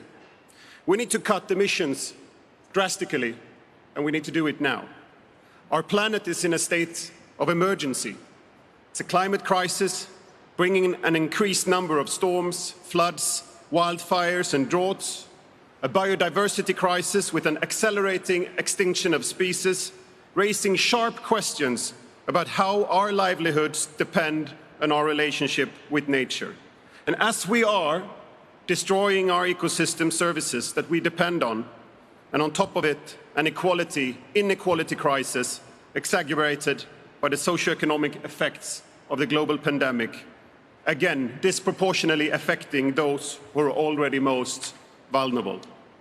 And we know climate change not anymore as a threat of tomorrow, but as the greatest threat we face as humanity today. So we urgently now need to enhance climate change adaptation all over the world, especially in the most vulnerable countries. And therefore, we need to boost adaptation finance to meet the needs on the ground, while also improving quality and ensuring accessibility. It is increasingly important to consider the rapid loss of biological diversity, ecosystem protection and restoration, as well as to prevent that the effects of climate change leads to societal tensions, food insecurity, and ultimately conflict. My government recently announced that we intend to double our climate finance to mitigation and adaptation until 2025. And Sweden's climate aid is roughly equal between adaptation and mitigation. However, globally, climate adaptation is underfinanced, and we as donors have to honor the $100 billion commitment, and that's a matter of trust and of accountability. Sweden is also a financial supporter of the GCA's Africa program since its start in 2020, and we intend to continue to support the GCA in Africa. As we are determined to cut our own emissions, to move from pollution to solution, let us work together to enhance climate change adaptation globally, and especially for the communities most vulnerable. Friends and partners, partnership is leadership. Thank you very much. Thank you so much, Honourable Minister, for your very strong words. Also, not only raising hard questions, but also coming forward with your government with very bold solutions indeed. And thank you for doubling climate finance over the next few years. Let us move now to our next speaker from Slovenia, Andrej Vijak, Minister of the Environment and Spatial Planning. The floor is yours, sir.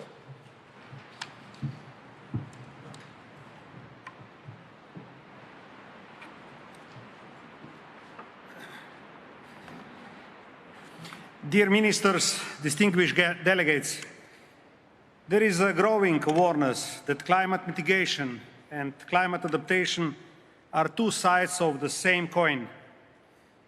We have witnessed a number of extreme weather events also in Europe, confirming that warnings of the last IPCC report.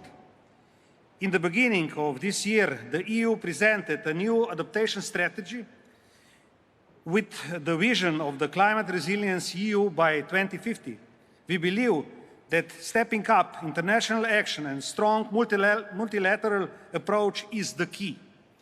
The EU and member states intend to increase support for international climate resilience and will continue to support partner countries to adapt to climate change, including with approaches to avert, minimize and address loss and damage. In addition, the EU has just adopted the EU adaptation communication which showcases a selection of good practices, action and lessons learned.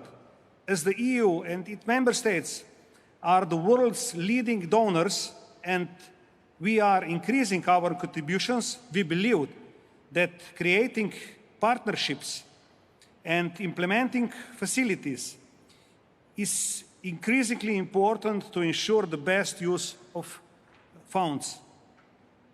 As adaptation solutions are very country-specific, climate adaptation must be primarily based on the local level and work on measuring progress globally to report during the global stocktake needs further technical work. We must mainstream adaptation action in all sectors and policies and build on the increasing structures, risk management approaches, natural-based solutions, proper spatial planning activities, reducing exposure to climate impacts are important elements in building climate resilience. As a climate leader, the EU will continue to build strong alliances with other countries and promote international actions by sharing good practices, providing support and engaging constructively with all countries. Thank you very much for your attention. Thank you so much, Honourable Minister. Also, congratulations for the presidency of the European Union and bringing forward such a bold strategy on behalf of the European Union. And also, thank you for reminding us on the importance of locally led action. Let's go now to Tuvalu, to the Minister of Finance, Steve Panio. We have Tuvalu here? If not, then we go straight to Namibia. Minister of Environment, of Tourism, Forestry, Republic of Namibia, Mr. Minister, the floor is yours. Where's the Minister? Oh, Nigeria. Where we have the Minister or not? So I'm adapting in real time. Indeed. The floor is yours, sir.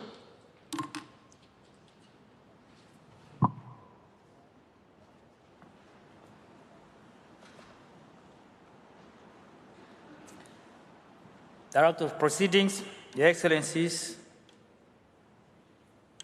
fellow ministers, ladies and gentlemen, adaptation is very critical for a country like Namibia, which is already battling with the impact of climate change, with a global temperature set to surpass the 1.5 degree by year 2030.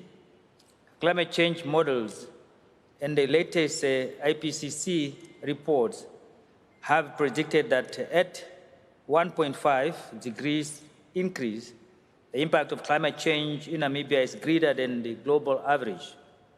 This is because Namibia is already stressed from different misfortunes. Notably, I would like to point out some of the impacts of global warming at 1.5 degree in relation to Namibia. That implies annual rainfall will continue to reduce up to 4%. Evaporation rate will increase by 10%. Cereal and livestock production will reduce by 10%. A number of hot days will increase by 21 per annum. Your Excellencies, these projected climatic events will create a considerable negative social and economic impact. The country's poor and rural populations will be the most vulnerable because they are the most reliant heavily on natural resources. We are therefore calling on negotiators at this COP, and particularly the developed countries, to provide clarity on how they will ensure that a minimum of 100 billion US dollar in climate finance is achieved by 2024. Namibia supports a scale-up financial goal that is based on the needs of developing countries to support the implementation of the NDC in order to reach net zero emission trajectory as soon as possible, while striking a balance of allocation between adaptation and mitigation through significant increase of grant base, not loans burden developing countries. Furthermore, processes to access this finance should remain easier for the developing countries to access. Namibia's NDC, as well as the adaptation communication, are very elaborate on the adaptation interventions that we have set ourselves to achieve.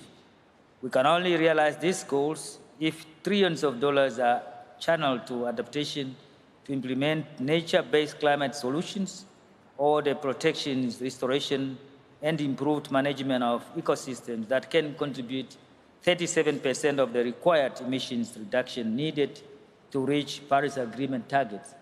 Thank you for humble attention. Thank you so much, Honourable Minister, also outlining the scale of the challenges, but also looking forward on how we can address this collectively. Let's move now to the Minister of Environment and Sustainable Development, Republic of Senegal. Honourable Minister, Abdou Karim Sil.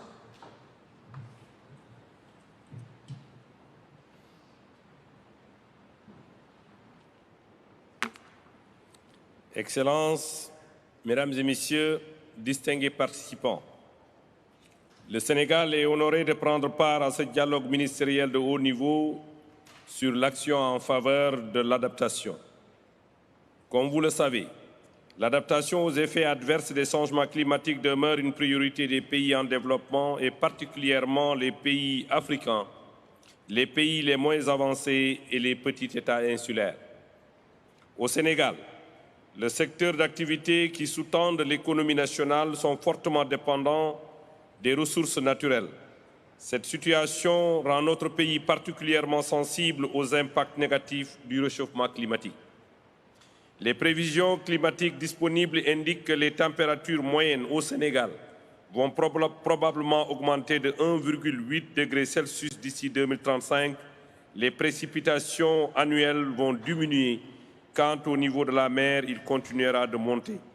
Pour notre pays, le pays côtier comme le nôtre, un tel scénario est plein de risques. En effet, l'avancée de la mer provoque une perte d'infrastructures côtières essentielles, une dégradation des terres agricoles et la salinisation des sources d'eau douce qui sont vitales pour les populations. C'est un véritable combat pour notre pays, que notre pays mène sur tous les fronts pour assurer la résilience de notre économie, de nos écosystèmes et sauvegarder les moyens de subsistance de nos populations. Excellences, Mesdames et Messieurs, pour assurer la durabilité de l'action en faveur de l'adaptation, des moyens importants ont été déployés pour intégrer l'adaptation au changement climatique dans le processus de planification du développement économique et social avec l'appui du Fonds d'adaptation et du Fonds des PMA. C'est ainsi que la question de l'adaptation figure aujourd'hui en bonne place dans le plan Sénégal émergent qui est notre référentiel de politique publique. L'objectif visé est de prendre en charge de façon précoce le risque climatique dans tous les projets de programmes de développement. Je dois aussi préciser que depuis 2015, notre pays s'est engagé dans un processus d'élaboration de plan national d'adaptation avec l'appui des partenaires au développement comme l'Agence française de développement, la coopération allemande, le gouvernement du Québec, l'Union européenne, la Banque mondiale, la Banque africaine de développement et la Banque mondiale. Ce processus de planification et d'adaptation est également accompagné par les mécanismes financiers de la Convention cadre des Nations Unies sur le changement climatique, le FEM, le Fonds d'adaptation et le Fonds vert climat. Excellences, Mesdames, Messieurs, pour asseoir les bases d'une mise en œuvre effective du volet adaptation de sa contribution déterminée au niveau national, le Sénégal doit mobiliser 40 milliards de dollars US d'ici 2030. Pour ce faire, les partenaires et les sources de financement doivent être diversifiées et renforcées. La mobilisation des financements doit aussi s'appuyer sur des approches de partenariat innovants et soutenables pour garantir la disponibilité des ressources à la hauteur des besoins, de la prise en charge adéquate et de l'adaptation, mais aussi des pertes et préjudices liés aux événements climatiques extrêmes dans les pays les plus vulnérables. Pour terminer, pour clore mon propos, je voudrais lancer un appel de renforcement de l'action pour l'adaptation, car je demeure convaincu que c'est à ce prix que nous assurons non seulement la résilience de nos communautés et de nos économies vulnérables, mais également la sauvegarde de la paix dans le monde. Je vous remercie. Thank you so much, Honourable Minister, also for your strong commitment for a deep partnership between your government and Africa and the rest of the world. We did our own analysis leading into Glasgow of the NDCs and NAPs submitted to this particular process. What are the finance needs on an annual basis for adaptation of the 40 African countries who submitted this in the order of 30 billion? African nations like yourself, sir, also indicated that you are really to commit 6 billion out of your own resources. So there is a gap here, but there's also a commitment from African governments to move forward on this agenda because, indeed, it makes economic sense. Let's move now and stay at the continent. In Nigeria, we have the Vice Minister here, Hassan Musa. Please, sir.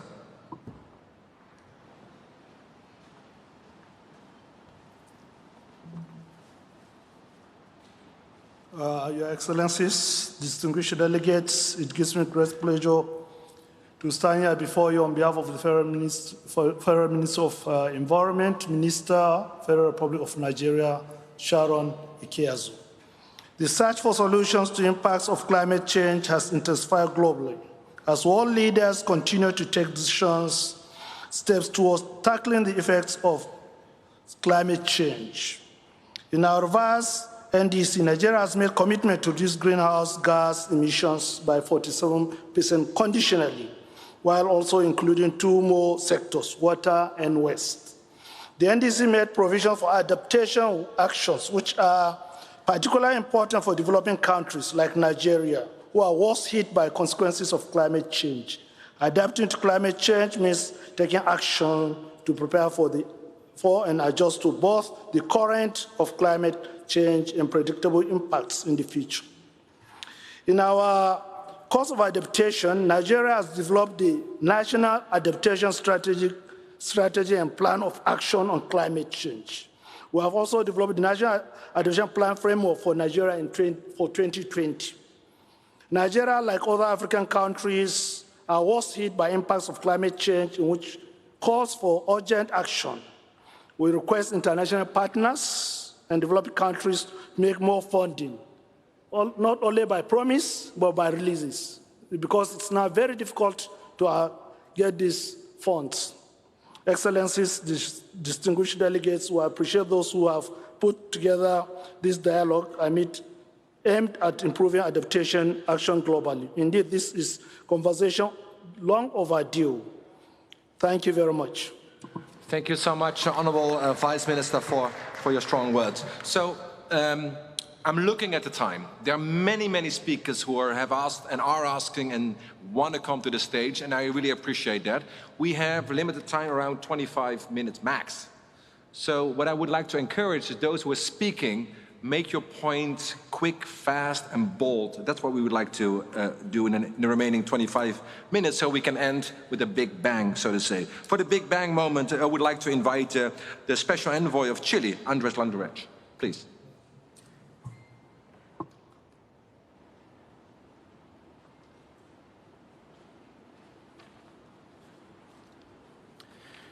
Dear ministers, colleagues and friends, climate change is the most severe challenge that humanity will face this century. Fighting it urgently is a global ethical imperative.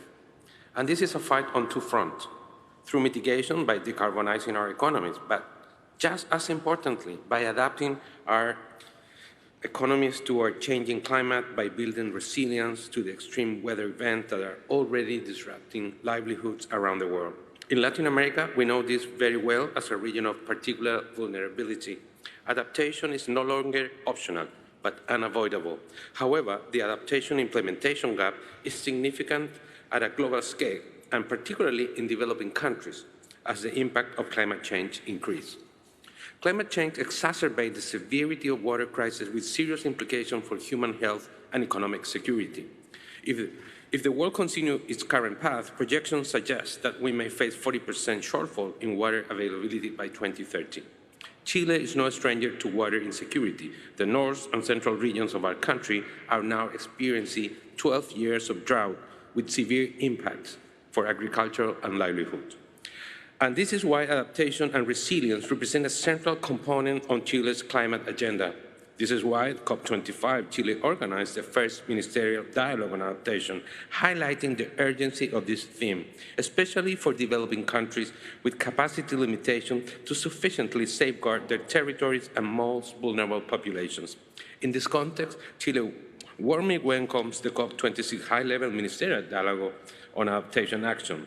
As its title suggests, now is the time for concrete and ambitious action on adaptation. This means presenting adaptation communication to the UNFCCC and adapting and enhancing national adaptation plans, which many countries like Chile have already committed to do this year. It means incorporating a strong focus on adaptation in the global recovery from COVID-19, prioritizing measures such as nature-based solutions, habitat restoration, and coastal defense, which create thousands of quality jobs while protecting our economies from future harm. And it means enhancing financial flows to support adaptation from the private and public sector. This approach can offer powerful win-win opportunities to build resilient societies while protecting socioeconomic development in the long term. It is time for the international community to react decisively to the scale of the challenge. I thank you. Thank you so much, Andres, indeed, also for being so strongly forward-leaning in terms of putting forward an adaptation ministerial last time around. I'm sure also on behalf of Anne-Marie, we're delighted to build on that legacy indeed. Secondly, also reminding us that building on the COVID recovery, it's vital that we also invest in green, clean recovery measures, which is good for the health, economy and our climate indeed. Let's go to another part of the world, Maldives. Maldives, we have with us the special envoy, Sabra Nordin, please.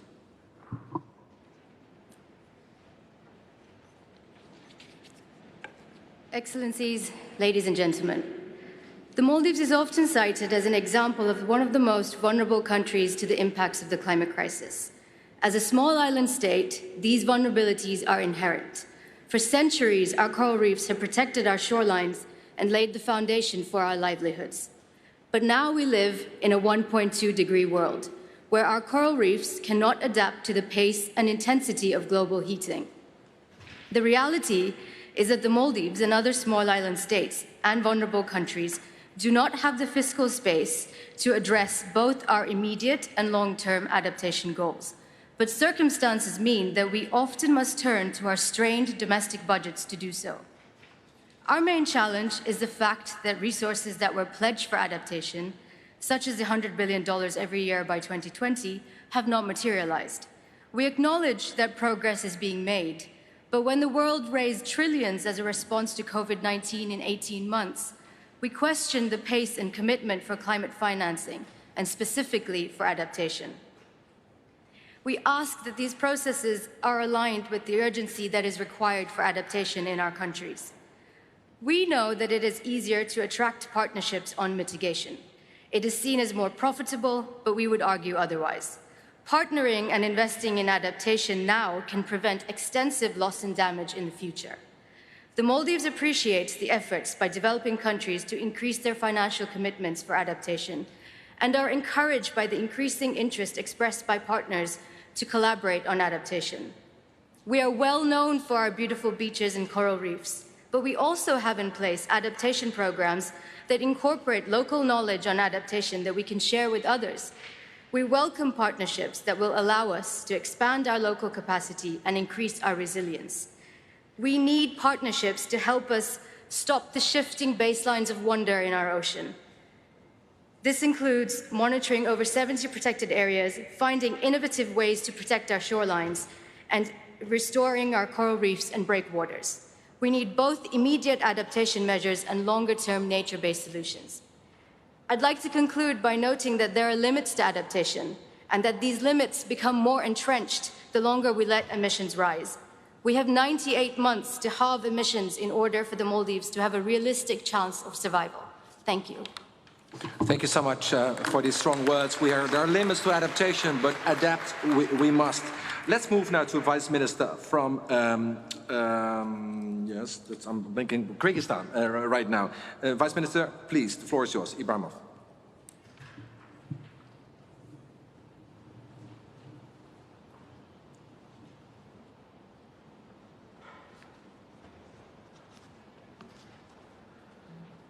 Dear Excellencies, dear delegates, first let me thank the organizers for inviting and hosting the COP26. It is difficult to overestimate the significance of this conference when practically all countries of the world are subject to climate change and its negative consequences. The President of our country, His Excellency Mr. Sadir Japarov, has already announced during the High-Level Leaders Summit that for the Kyrgyz Republic, a mountainous country in the heart of the Eurasian continent, climate change is a problem of today and disaster in the near future. Kyrgyzstan, the first among the Central Asian countries, under the coordination of the Minister of Natural Resources, Ecology and Technical Supervision, Ms. Dinara Kutmanova, updated its NDC. According to the updated NDC, the overall mitigation goal of the Kyrgyz Republic as a contribution to achieving the goal of the Paris Agreement is defined as 44% by 2030, subject to international support, and by 2050 we intend to achieve carbon neutrality. The total cost of adaptation and mitigation measures is estimated at $10 billion, of which 63% is a need for an international support. As a country with greenhouse gas emissions more than 3 times lower than the world average and GDP per capita of about $1,200 without having a large anthropogenic impact on the climate, is already facing the negative effects of climate change. Dear delegates, today the centuries-old mountain glaciers and biodiversity of Kyrgyzstan are under the threat of extinction. There is a decrease in water resources, an increase in the number of extreme events and the intensity of natural disasters. Over the past 20 years, the country as a whole has seen an increase in the number of avalanches, mudflows and floods by 60%. As a result, the population, economy and infrastructure of the country are seriously damaged, energy and food security risks are increasing, creating serious obstacles to sustainable development, especially in the context of the COVID-19 pandemic. Realizing the crucial importance of glaciers and accepting responsibility before future generations, we urge to save glaciers for anthropogenic and technogenic destruction, as it happened with the Davidov and Lisi glaciers at the Kumtur mine. At the same time, our country has significant opportunities for expanding the use of renewable energy sources. For example, the country's hydropower potential is used by no more than 10% now. Today, we are ready to cooperate with international funds and development partners on the construction of new hydroelectric power plants and ensuring energy security. In this regard, Kyrgyzstan pays importance to the issues of adaptation and increasing resilience to climate change. Dear ladies and gentlemen, the time has come to make decisions and take actions, and only joint actions can save us from a global catastrophe. We call on everyone to take responsibility for the past, present and future of our planet. Thank you for attention. Thank you so much, Honourable Vice Minister. Indeed, also it's very important to get the voice from Central Asia in this ministerial dialogue. What better way to conclude the ministerial dialogue than turn to my good friend from Kenya, Minister Chibuko. We met the week before last in Nairobi, and you told me when it rains, Africa cries.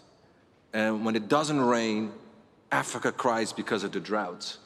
So what's the solution? Sir, the floor is yours.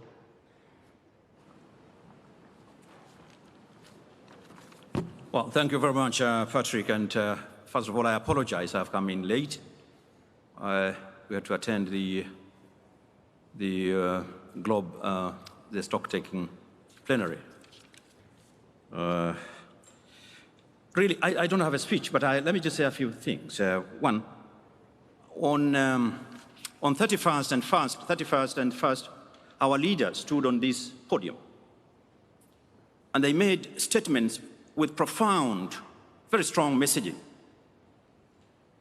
I just want to, with your permission, read a few of them, because I think that really those statements should provide us with the direction we should be taking in this conference.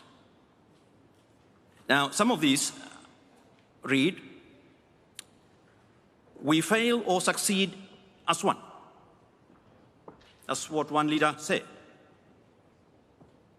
Where Paris promised, Glasgow delivers. Another leader said,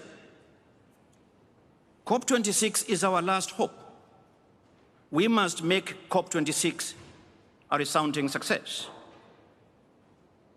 Another one said, "We have the science, we have the knowledge, we have the means, and we agree on the urgency. The long wait is over. The world is watching. Now is the day. Now is the hour." Those were very, very reassuring statements from our leaders. Unfortunately, what we have been witnessing in the last couple of days in the negotiations, subsidiary bodies don't seem to match these very promising statements from our leaders. Now we have reports submitted to us as ministers by the subsidiary bodies. The indications are that these statements from our leaders don't seem to have been taken seriously. Yes, Patrick, I told you, and it's truth, that in Africa, it's an emergency we cry when it rains. It's an emergency we cry when it doesn't. Perpetual state of emergency. For us, this distinction between mitigation, adaptation, and loss and damage is a distinction without a difference. For us, those three are three sides of the same coin. You ask me what is to be done? We know what is to be done. Everyone knows what is to be done. Let's act. There's been too much and too many workshops, retreats, and conferences. And it is always, the time is now, the time has come. Actually, there's no more time. Let's put the money on the table. That is a solution. I thank you. Thank you so much, Honourable Minister, for your strong words. I also I'm noticing that my dear friend, Minister from DRC, Vice Premier on Environment, just arrived. Perfect timing, it's not too late, it's not too early, it's exactly when you need to speak. So why don't we end with a big bang from the Minister from DRC. Please, the floor is yours.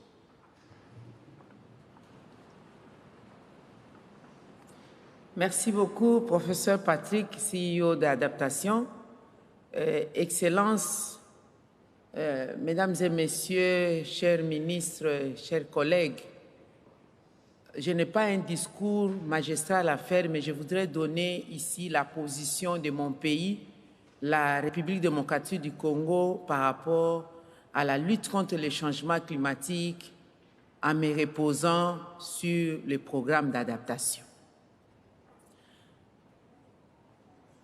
Que signifie adaptation pour la République démocratique du Congo dans le cadre de lutte contre le changement climatique?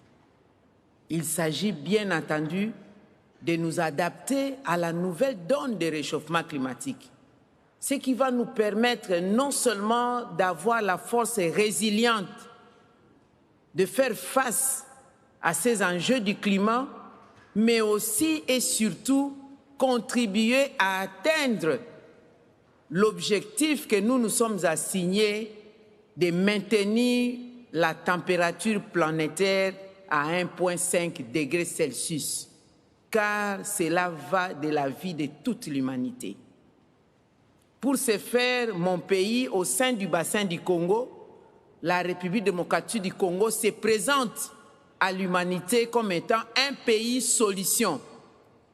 La solution naturelle que nous recherchons, il s'agit du potentiel forestier que nous mettons à la disposition de l'humanité. Tout le monde le sait certainement, je voudrais juste rappeler que le bassin du Congo signifie 268 millions d'hectares de forêts tropicales humides dont l'humanité a besoin pour avoir la capacité nécessaire de séquestrer la pollution, nous appelons les CO2, les gaz à effet de serre et autres. La République démocratique du Congo, c'est aussi 10% des réserves mondiales des eaux douces, 52% des eaux douces en Afrique, avec un fleuve qui a un débit puissant, capable de nous donner l'énergie hydroélectrique qui, la desserte, nous permettra de ne plus faire pression à la forêt que nous tenons absolument à préserver.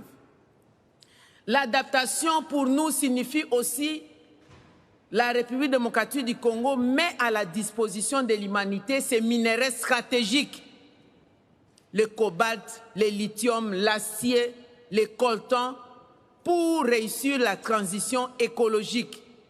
Et pour nous adapter à cela, il nous faudrait que ces minerais soient non seulement exploités, mis à la disposition de l'humanité, mais transformés localement pour permettre aussi au peuple congolais au peuple africain d'accéder à un coût abordable de les instruments, l'outil de la transition écologique. Enfin, l'adaptation, c'est que désormais en République démocratique du Congo, dans le bassin du Congo, nous avons changé notre comportement. Nous devons le changer, nous sommes en train de le changer, n'est plus cultivé de manière itinérante sur brûlis. Alors, il nous faut une compensation, il nous faut de l'échange. Quelle est l'alternative pour que nous puissions nous adapter à la nouvelle culture industrialisée, sans pollution? Il s'agit d'avoir accès aux fonds d'adaptation, accès aux fonds mis à la disposition pour l'atténuation. Il s'agit aussi que nous puissions bénéficier du prix unique, identitaire et équitable du prix de la tonne de carbone. Parce qu'il est inconcevable que nous qui possédons la solution, les forêts tropicales humides nécessaires, notre tonne de carbone puisse être vendue à 5 $ américains, alors qu'ailleurs, la même tonne vaut de 60 à 100 $ américains. Il s'agit aussi qu'on puisse avoir des fonds additionnels, ne pas nous demander que le prix de la vente du crédit carbone, nous puissions encore ponctionner des pourcentages à mettre dans le fonds d'adaptation. Ce n'est pas possible. C'est-à-dire, nous sommes victimes de la pollution, nous devons trouver des solutions nous-mêmes. Il n'y a pas de logique. C'est pourquoi je voudrais en appeler aux États du monde, dont les dirigeants sont ici. Chers collègues ministres, l'union fait la force. Par principe d'interdépendance entre les États, nous devons absolument avoir le même langage, pas seulement au niveau d'Afrique, mais l'humanité tout entière, avoir le même langage dans le cadre de la lutte contre les changements climatiques. Je vous remercie. Thank you so much, Minister Bazaibi, for your very passionate plea, call for action, but also reminding us, a country such as yours in DRC, you're not waiting, you're moving, but you're reaching out your hand to development partners to work with you, including on adaptation, but not limited to it. This brings us to an end of this, I think, very inspiring ministerial dialogue. And before I just conclude the meeting, I would like to bring up Anne-Marie again to the lectern, just to share some reflections on behalf of the UK presidency. Anne-Marie, please.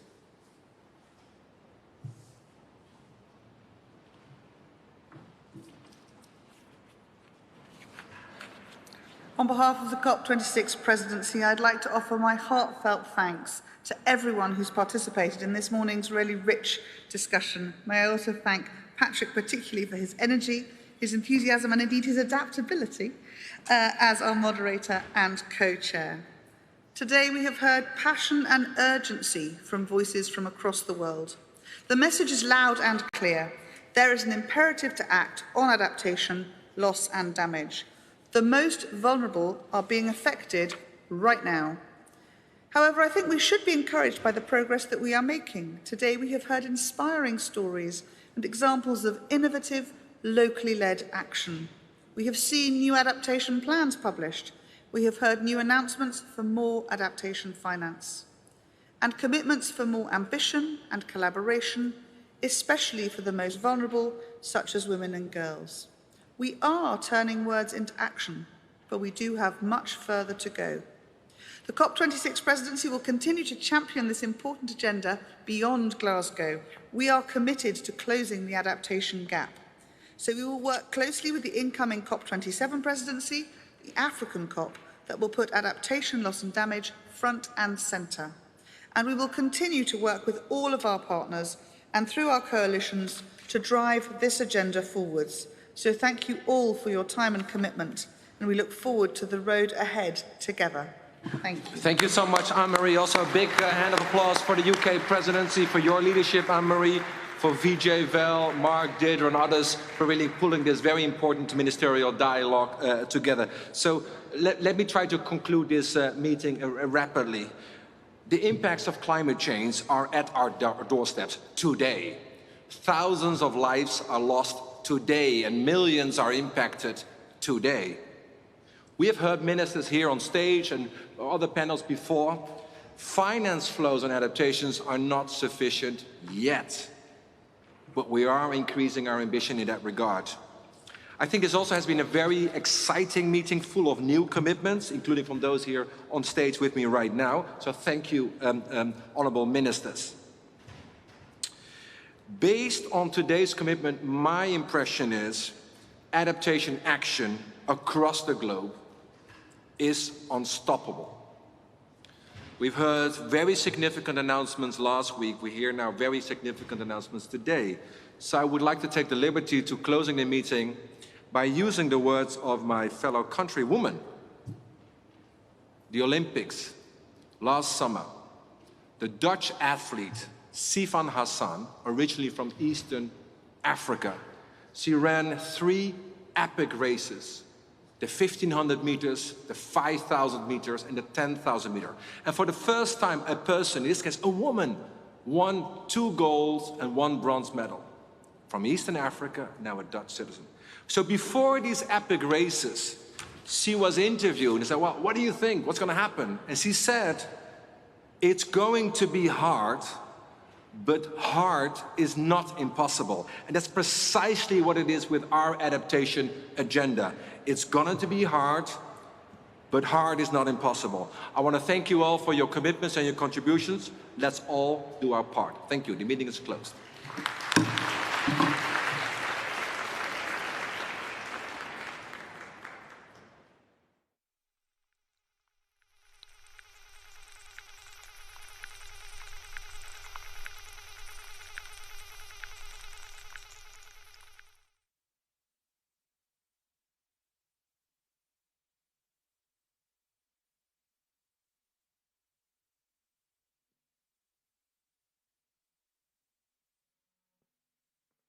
May I have